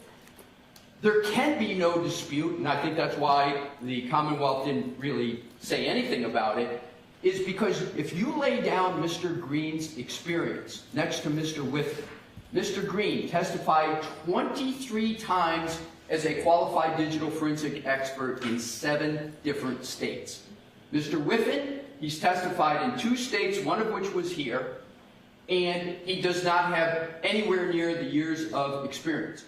Here's another very important point: certifications. Mr. Green lists 3 certifications. He lists an enormous amount of constant updating, and I just want to state a point about digital forensic experts. They're not like medical doctors where you see people with PhDs, etc. These are folks that keep updated because the computers change so much, so that's why you see such a great listing of Mr. Green in terms of his training in certificates, etc. However, if you compare Mr. Whiffen's qualifications to Mr. Green, and I'm again going to use Mr. Whiffen's own words with regard to his qualifications on his June 7th, this is again Exhibit 2 to our opposition, his June 17th trial testimony, page 1-6. Question, and this is a question from Mr. Lau. Now, with regard to your education in this area, what, if any, certifications do you have? Answer, no specific certifications. I've done the Celebrite coursework since joining Celebrite, but other than the 3-week course in Ottawa, and then again the 2-week course in Ottawa, those are police training things when he was a policeman. I don't have the SANS training or any of that kind of training certifications. Now, I am not here today to challenge Mr. Whiffen's qualifications. But how could it possibly be asserted that Mr. Green's not qualified if these are the qualifications of Mr. Whiffen? With regard to what has changed since the first trial, and I think this is incredibly important with regard to the methodology inquiry of Your Honor. I went through on Exhibit 1 the methodology that everybody agrees to. But the court doesn't have to take my word for it on this demonstrative exhibit, because Ms. Hyde gives the best explication of the methodology that Mr. Green used, because she used the same one before trial and at trial, but she's now narrowed it for purposes of a report, and I'm going to state and show exactly how. So Exhibit 4 to our opposition, Your Honor, is the May 2023 Digital Forensics Analysis Report of Jessica Hyde. And in that report, on page 3, she talks about, under forensic analysis, that she used, it's the exact same methodology. What are you, I thought you said Exhibit 4. Exhibit 4 is a transcript. It's a transcript of Ms. Hyde, but it's not a report. Okay, my fault, we have different numbering, but I'll go to the transcript. I'm going to go to the transcript with regard to it. So I'm happy to look at the report if that's what you're referencing. I'm going to Where do go I to the find report it? next, but if Your Honor's already at the, I can do it either way. If Your Honor is at the transcript, I'll go to the transcript right now. This is the June 14th transcript, Your Honor, of Jessica Hyde? Yes. Thank you. So, we'll just, and please keep in mind that in Mr. Hyde's 2024 report, that Mr. Whiffen's report that is now before you, Mr. Whiffen only used in his analysis now, Celebrite Physical Analyzer and Artex, his own tool. He only used 2 tools. Ms. Hyde, in her 2024 report, which I will get to, is now down to just using 1 tool, Celebrite Physical Analyzer, because she states that's the only one I was asked to look at. So the Commonwealth went and narrowed the request of Ms. Hyde to just Celebrite Physical Analyzer. And what is going on here? It's very obvious. The Commonwealth is ignoring, in its 2024 December reports, all the other tools.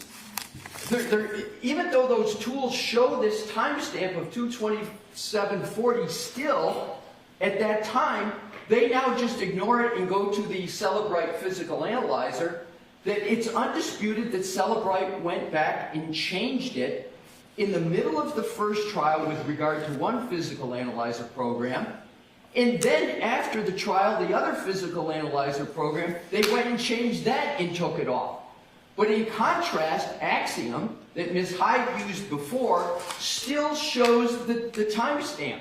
It's undisputed that that's the case. And it's undisputed, because they don't contest it, that Mr. Green went and looked at it in Belkasoft, Sanderson. He did a manual, he did a low-level analysis, and in every one of those tools, the timestamp still occurs. So now back to the transcript. Your Honor, I am looking at, the question of, and this is, again, a significant point, is it better to use more tools? It's common sense. That's what Mr. Green says. That's what Ms. Hyde did the first time, but now all of a sudden she's down to just 1 tool that unilaterally removed the timestamp. So here is the page of the transcript of what Ms. Hyde had to say. Page 1-13, Your Honor. Okay. Line 4. Question, again, of Mr. Lally. Now, with reference to the tools that you use that you just went through, are those fairly common tools? Are those tools that are commonly used within your industry? Answer, yes. And what are those tools that she talks about above? Starts on page 1-2. Celebrite Physical Analyzer. Magnet Axiom. Artex. iLeap, and I later used Sanderson Forensic SQLite. Those are 4 of the tools that Mr. Green used, and he used more. So her answer is, now with reference to the tools, are those tools that are commonly used within your industry? Answer, yes. They are commonly used digital forensic tools that are very standard for other forensic examiners to use on mobile exploitation. It gets better for the defense. Next question, line 15. So different forensic tools, question, and why were you using the different tools? So different forensic tools have different capabilities and look at data a little bit differently. Skip down. Commercial forensic tools, that they can only support so many applications, so they each work and support different bits of data. Here's the key point, line 22.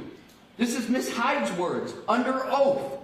So it's important to use multiple tools so you can see the results from different different data sets, and be able to compare those results and enhance those with manual analysis. Next page. Question. And with respect to, and this will be the last question and answer, and with respect to using those sort of different variety of tools, Celebrite, to Axiom, to Artex, etc., is that something you typically do as far as your normal process of documenting a forensic analysis? Answer.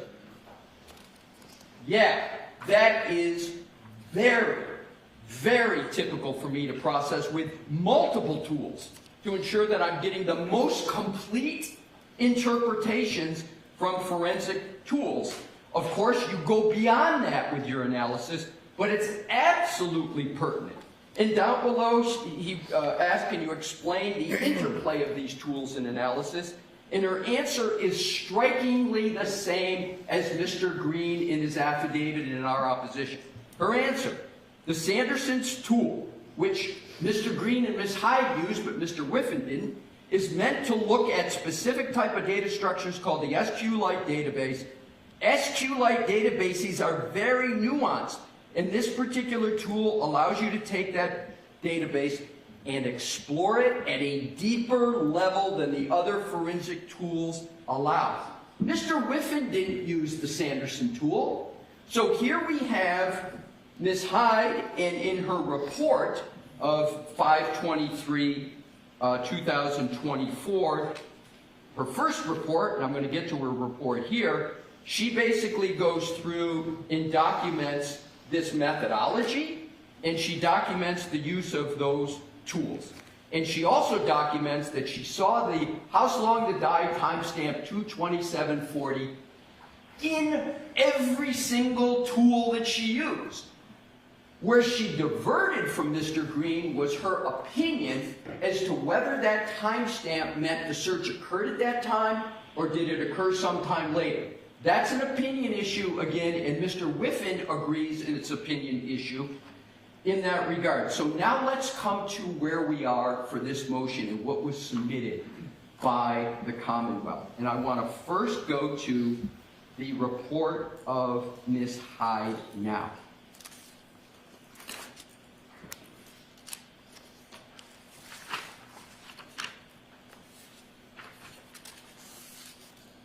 It's Exhibit 4 to the Commonwealth's motion. And it's entitled Digital Forensics Analysis Report. And there's been much said in the Commonwealth's argument this morning about allegations made by Mr. Green, which are all supported. Every single one supported with facts. But what the Commonwealth didn't tell the court is what the request was of Ms. Hyde. I just went through all the tools she used, why she used them, why she said it's best practices, why you use all these tools.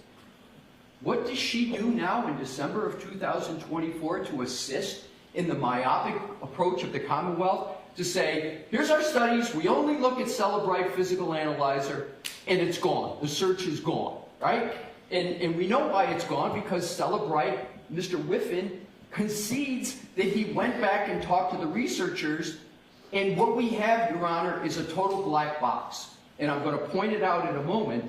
Why is this no longer appearing on Cellebrite Physical Analyzer? We don't know the answer. All that is stated is a bald conclusory statement that it's no longer reliable. That's it. We don't know why it's no longer reliable, but we know it's gone. And Mr. Whiffen never says, even though it's gone in one, he doesn't even address the other 4 or 5 tools, where it still appears. It still appears. Now to Ms. Hyde. Disquietingly, on page 3, look at the request, please.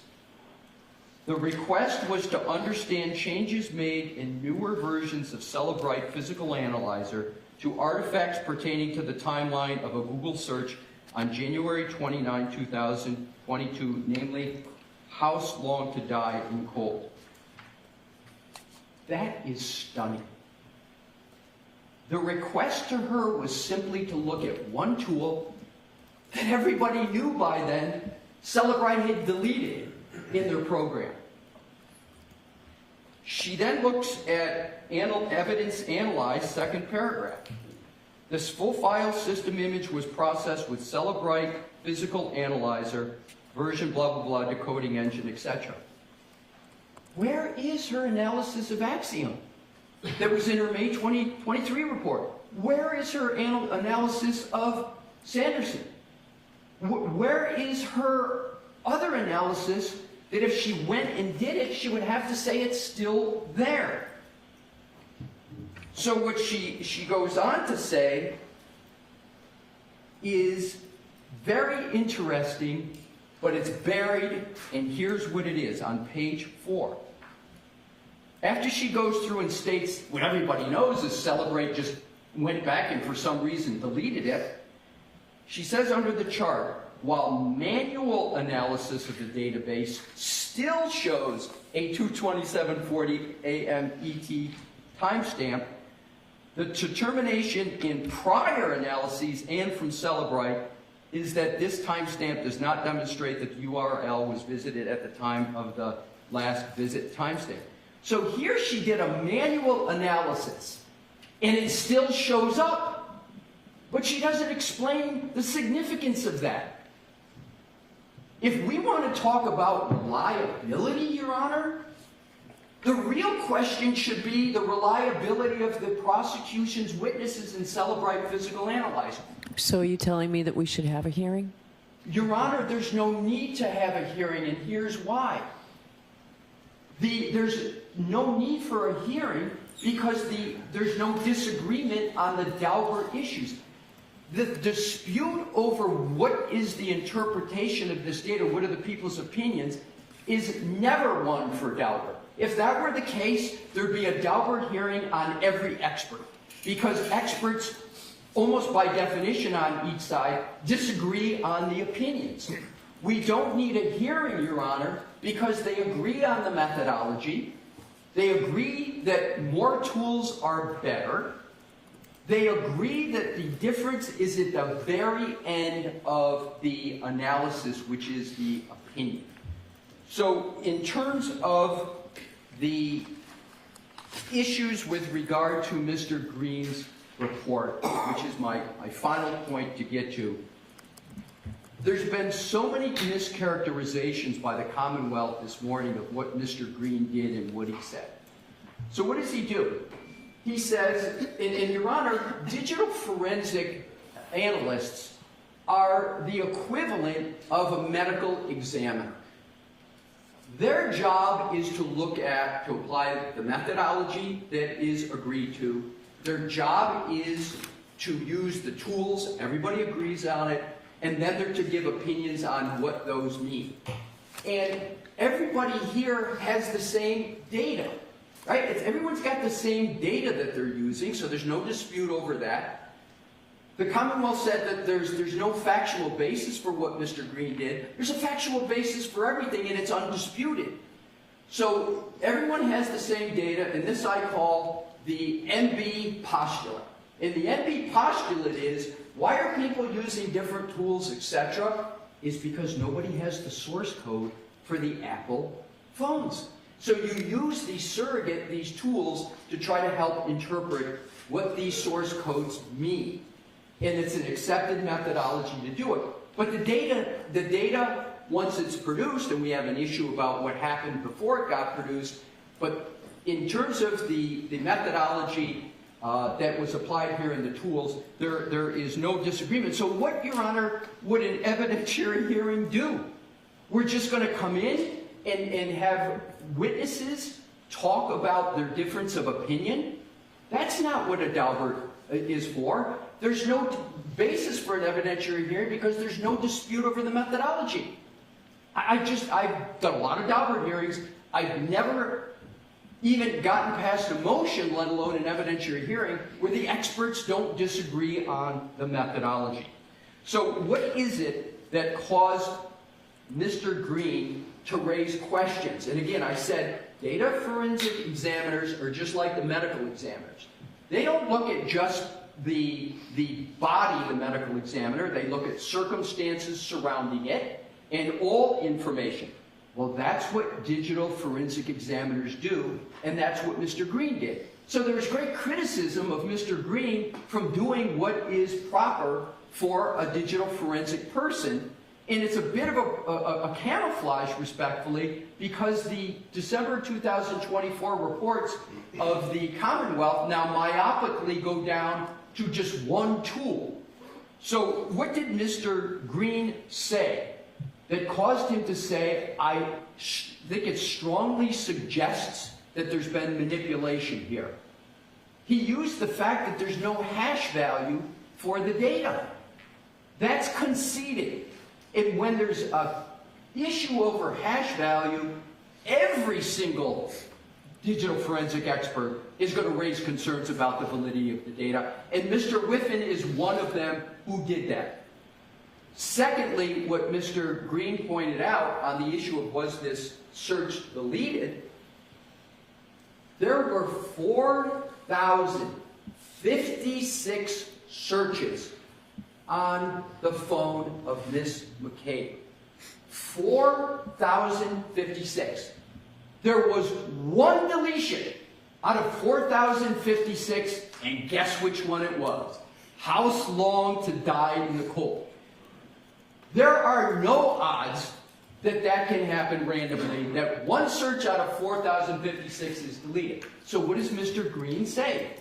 He says that strongly suggests one of two things.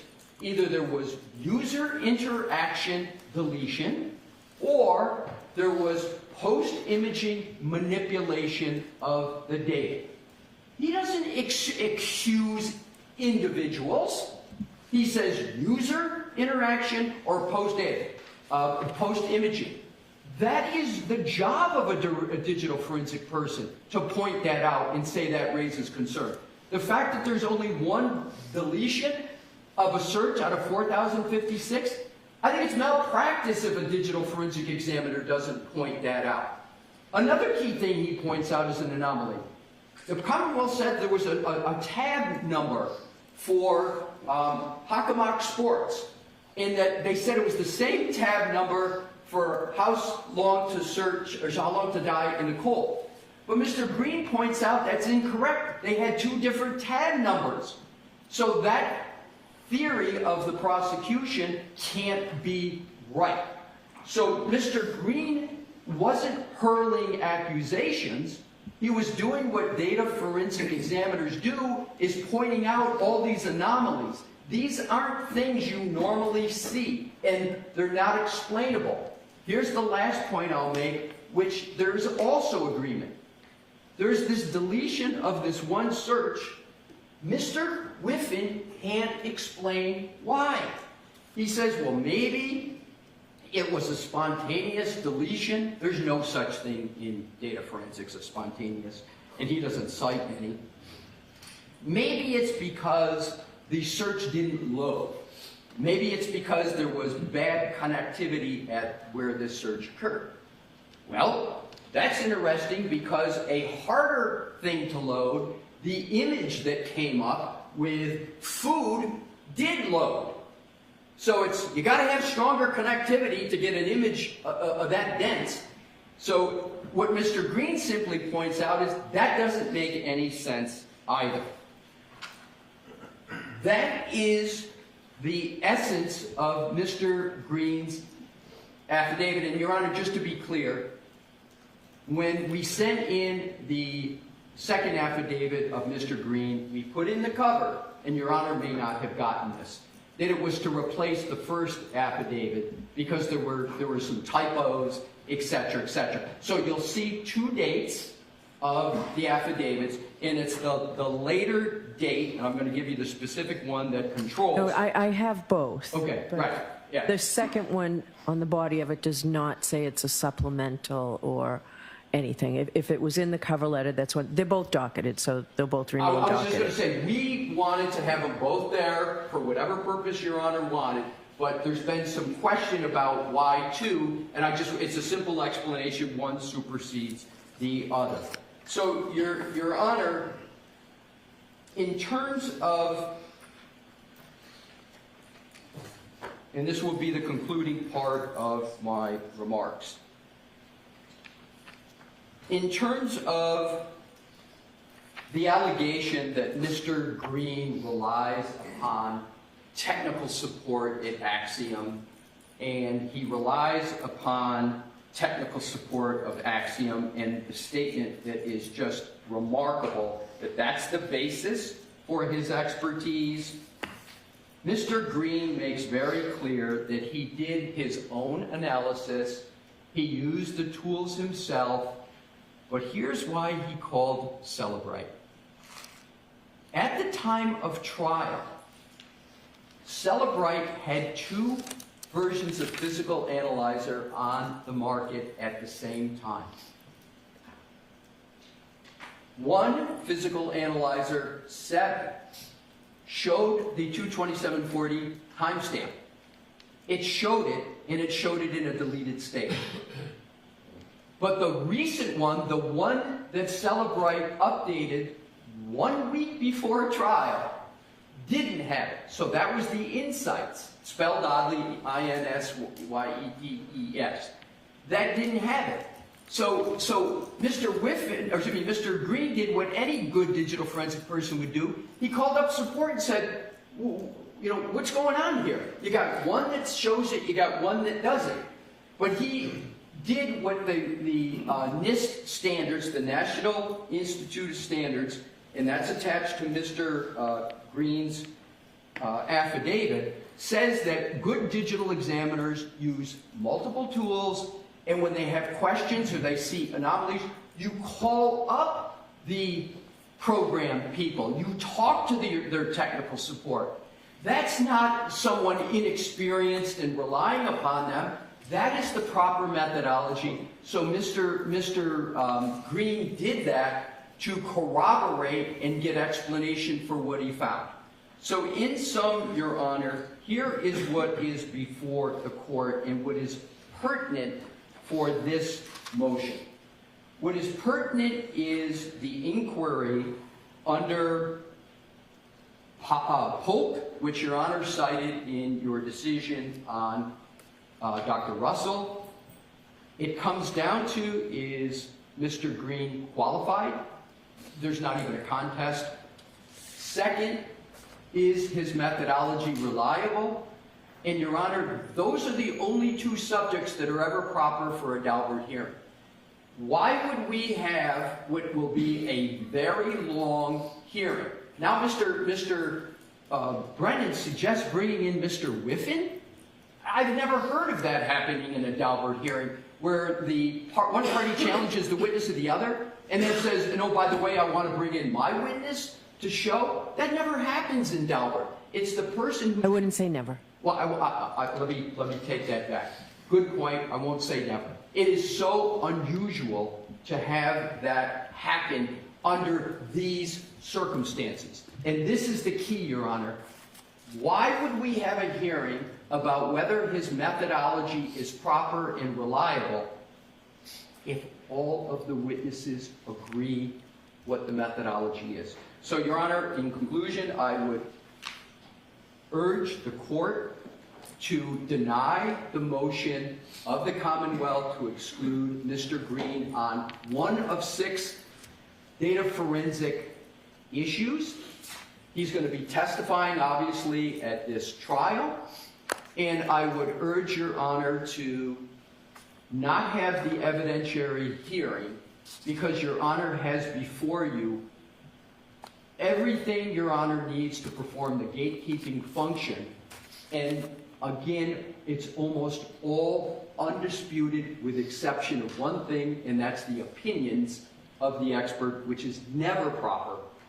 I will respectfully state that never is appropriate for a Daubert hearing. Thank you, Your Honor. Okay. Any follow-up, Mr. Brennan? I do.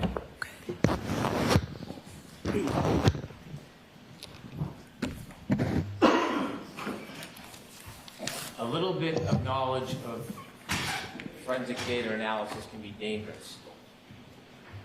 So when you hear representations or arguments that Mr. Whiffen's opinion that there may have been a connectivity issue is undermined because there was a picture of food which is suggested through a application search, misunderstands the basic premise that that's a cache picture. And that is meant for the user of a phone, for the user experience. And so there is cached items that are available without connection that register and come up quicker from a different source while it's waiting for a search to be conducted. It's simple, it can be explained, it's science, it's data. So when you take a little bit of data and you twist it because you misunderstand it or you want to advocate, that is the danger, and that's why it's best left to experts. What the defense apparently is mistaken about is that using a number of tools does not substitute for methodology. You can use one tool, you can use 30 tools. They're all going to say on the timestamp that how long to die in the code occurred at 2:27 on that browser. That is the time that was opened. That window was opened at 2:27. But you can't just look at 8 different tools that are all going to say the timestamp is the same. You have to look into the data.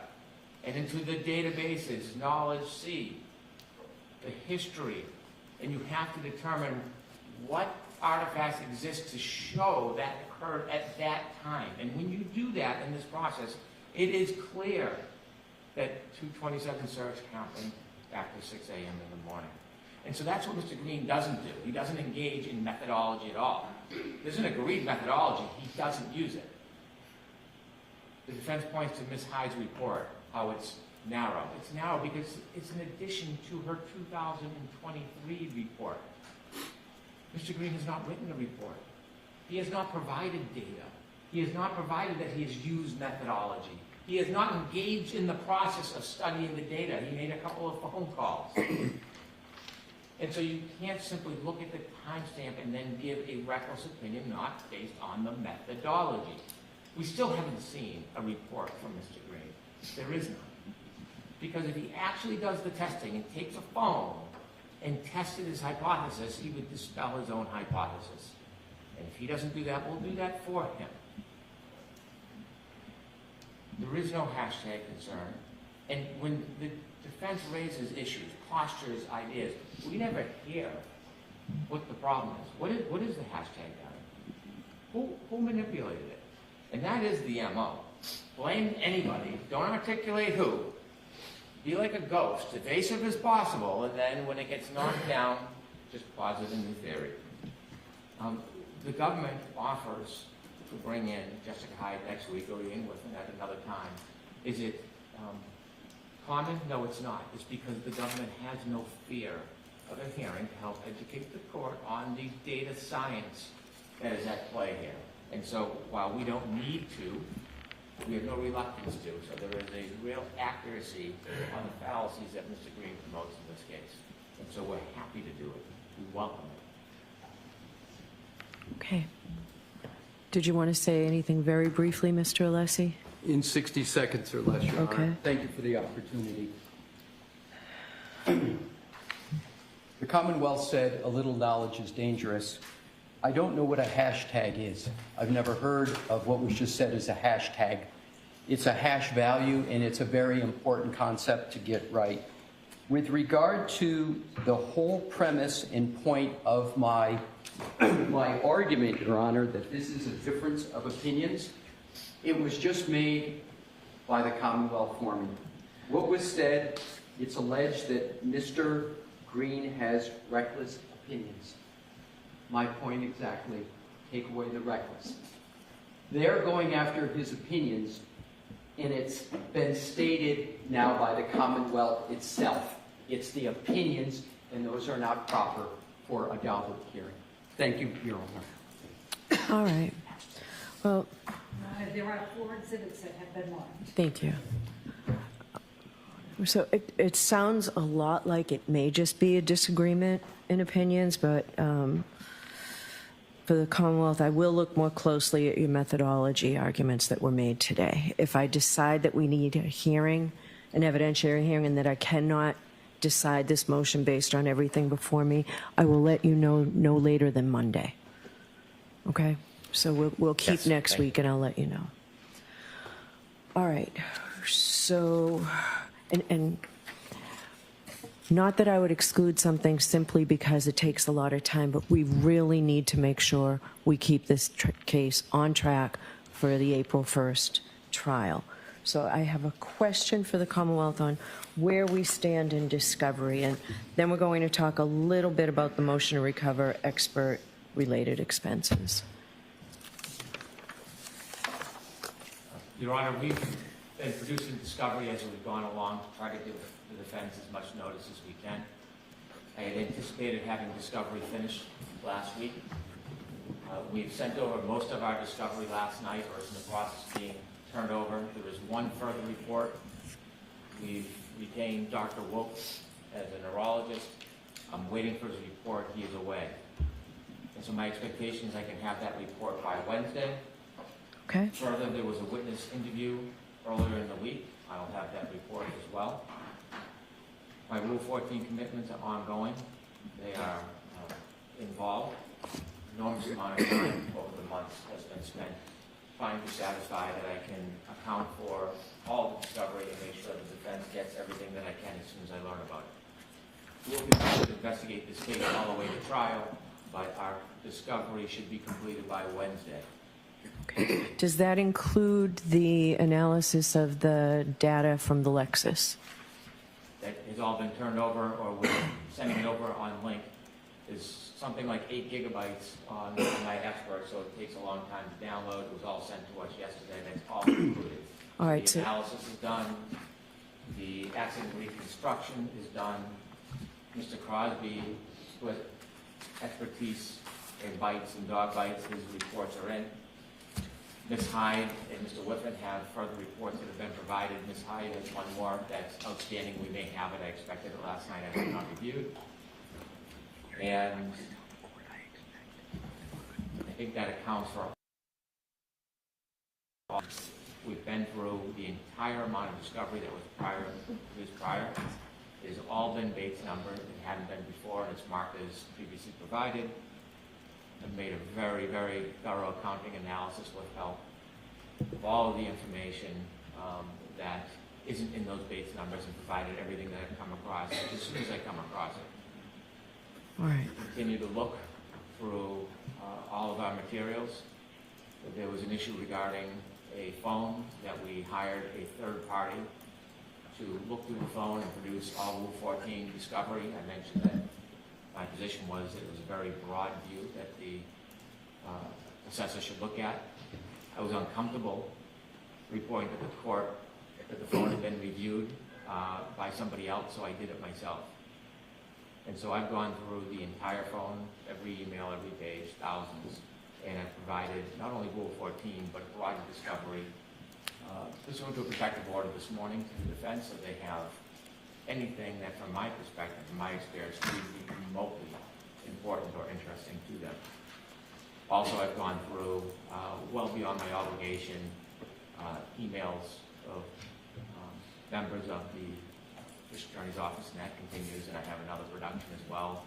I wouldn't call it Rule 14 because it's not necessarily statements of witnesses, but again, I've taken a very, very liberal and broad view of what I would potentially want if I was defending the case. And I've provided that again under seal today. All right. And so we do not have an official discovery order, but I'd like the defense to have their discovery to me 30 days after I complete mine, which will be next week. Okay. We filed, but I did not see on the docket, or we sent in, we did not file a motion for clarification, and Your Honor did not mention that. That's an important notice that we had sent in, because I am greatly respecting the April 1st trial date, and there is work to be done. And so I would like to address that motion to clarify when appropriate with the court. Okay. All right, I'll need some time to review this, obviously. Yes, Your Honor. Okay. All right. That's great. So the Commonwealth expects to be ready for trial April 1st? Yes, we do. Okay. All right. So now let's just take a look at a preview, if you will, of the defendant's motion to recover expert-related expenses from the Commonwealth. Okay. I see there's a written opposition that I just received.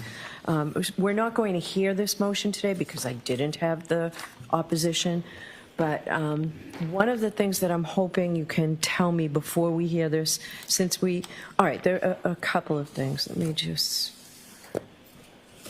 in this motion, there's a footnote that references, so this motion from the Commonwealth was filed, from the defendant, was filed on January 23rd. So more than a week ago, and the motion, I believe, is a footnote that highlights a pending motion to dismiss. I need that motion to dismiss. We need to get this moving. When will that, well, I'd like that filed next week so we can hear it next week. The reason that we haven't finalized it, the reason we haven't put the full contours on that motion is because we haven't received all the discovery. And I think it would be premature for us to figure out exactly what the parameters of our motion to dismiss are until we know exactly what the Commonwealth is putting in front of us in terms of a second trial. But as soon as we get that, we think that we have the grounds to bring that motion relatively quickly thereafter. So you expect to have everything to the defendants by Wednesday? I do, and really what's missing is a report from a neurologist, a witness interview that is really inconsequential, and Ms. Hyde has a report regarding a phone. That's all that's really left for discovery, so that's all I can say. All right, so if you get it by Wednesday, we're here Thursday and Friday. I'd really like to see something by Friday. You've obviously been working on it, even if we end up having to do it in piecemeal. We've been thinking about it, but we have not. I don't know what you mean by working on it. Yes, obviously we're working that direction, but Your Honor, there's no way for us to reasonably get that done by Friday. That's just, there's so many other things that we're dealing with, including hearings like this that keep coming up over and over and over. I'm not. The court knows we don't drag our feet. As soon as we get something, we act on it. I just can't promise that we could get it done by Friday. We are working on it, and we're not. So there's no strategy for us waiting. I promise you. Be prepared to discuss it next Friday. I will be looking for it very shortly thereafter, and we will have a hearing on it very shortly. Time to respond. Understood. So we need to come up with a scheduling order, or I've got a scheduling order that we need to discuss. But regarding this motion, what I need to know before I hear the motion on the expert-related expenses is what sort of protocol you all worked out. Maybe it's in the Commonwealth's opposition that I just saw. What sort of protocol was worked out?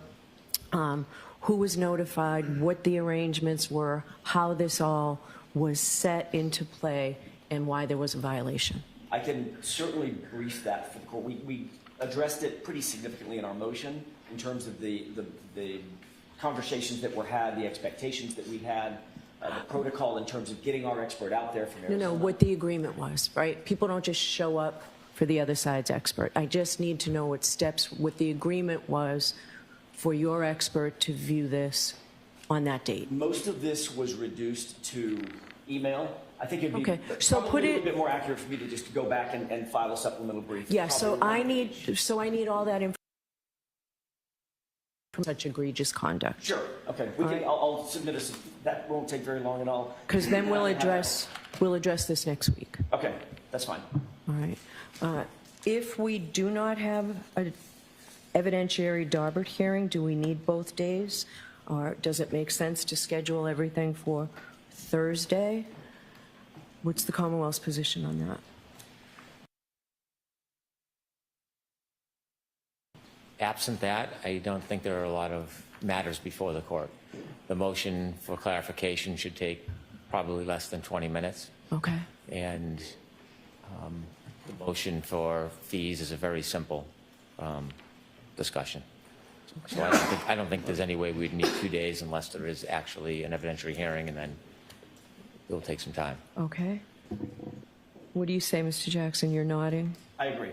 I think if there's an evidentiary hearing, it's going to take multiple days. If there's not, I think we can pack everything into Thursday. All right, because I don't want to waste everybody's time. I want us to get this case moving. Of course. So you will then file that motion to dismiss the following Monday or Tuesday, and we need to set it up for a hearing, if you are indeed filing a motion to dismiss. I'm sorry. The motion to dismiss on which Monday or Tuesday? After we meet next week. The following week. Yes. I just want to get a scheduling order going, so I need some of these dates, because we're going to need to schedule a hearing on that. I do not anticipate an evidentiary hearing on that, but I expect it will take time. All right, so the Commonwealth will have all of its discovery to you, it expects, by Wednesday the 5th? That's correct. Okay. We'll be back here at the end of next week. After you have that discovery, I can give you until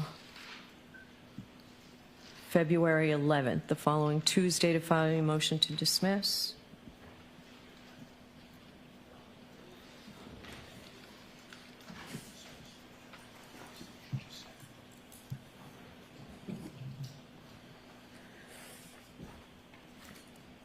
Commonwealth, I'll give you until the 14th to file an opposition to the motion to dismiss. And let's hear it the following week.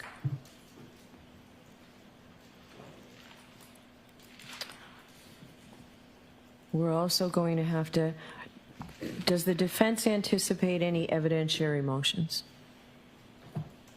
Yes, but I can't tell you exactly what those are, but in an abundance of caution, given the fact that we're expecting new information from the Commonwealth, I think the court can safely say yes. So February 21st, and I'll put this in writing, filing of all evidentiary motions. That can be an out-of-court date unless we choose that day to hear the motion to dismiss. Why don't we figure out what's your availability the week of the 17th? The 20th is actually the best day that week for us.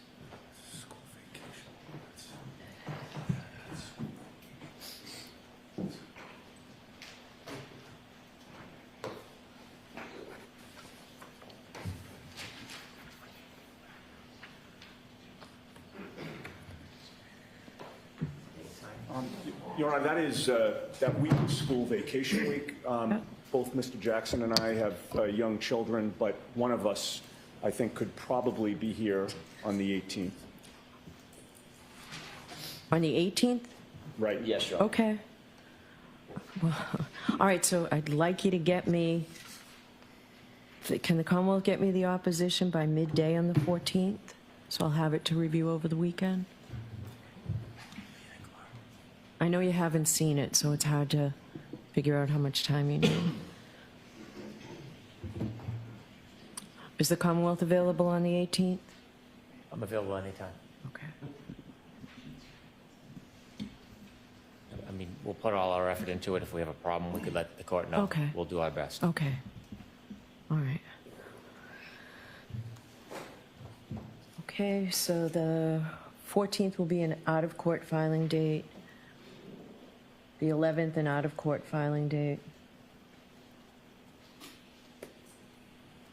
So the motion to dismiss hearing will be on Tuesday, the 18th.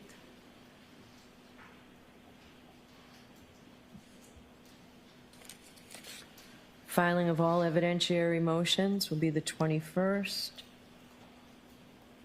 And that will be an out-of-court date.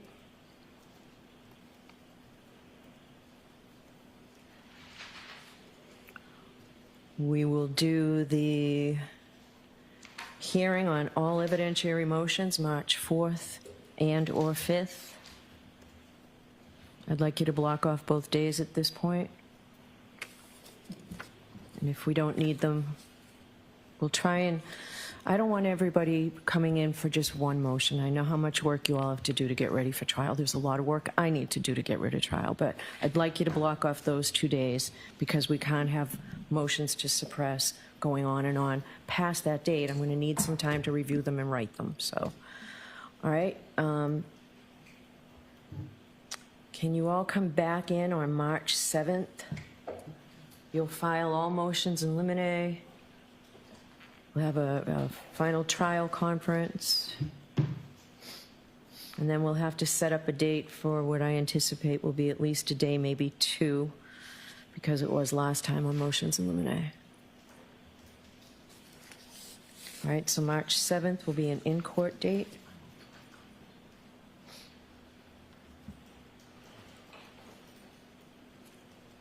And file all motions in limine.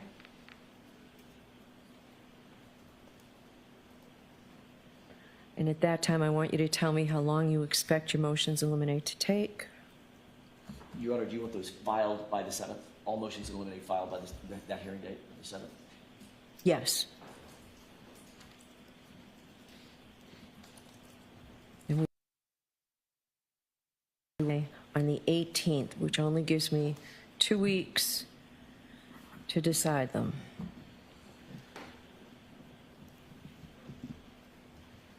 Because we're starting the trial on April 1st.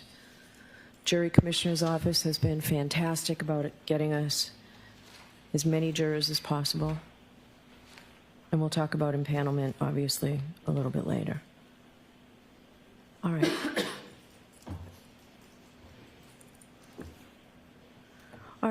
Anything else we need to discuss today? Not on behalf of Ms. Reed, thank you.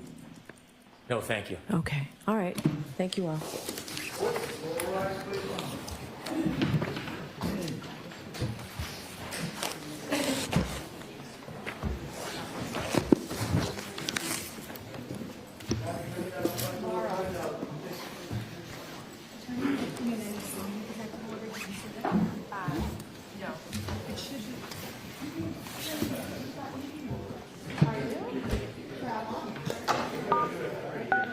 You are muted. Goodbye.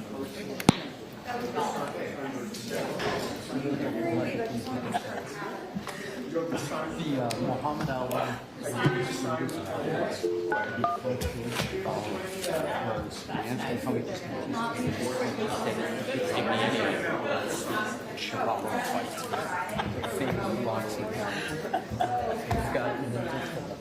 That was Ali, isn't it? Muhammad Ali about the George Chuvalo fight. He's a great fighter from Canada, but got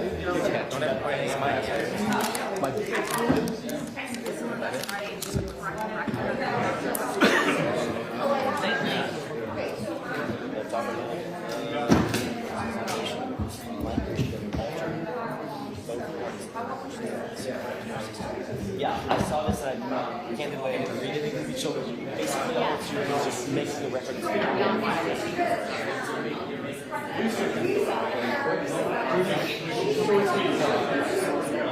the best we can do.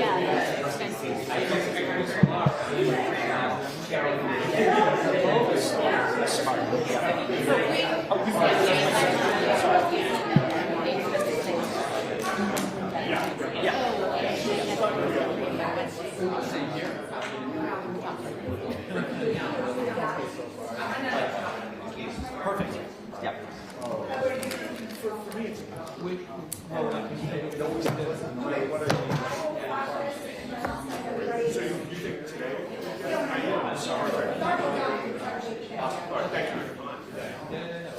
you've got quite a better scoop too.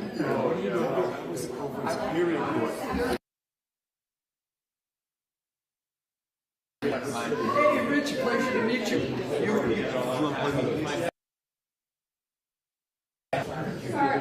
You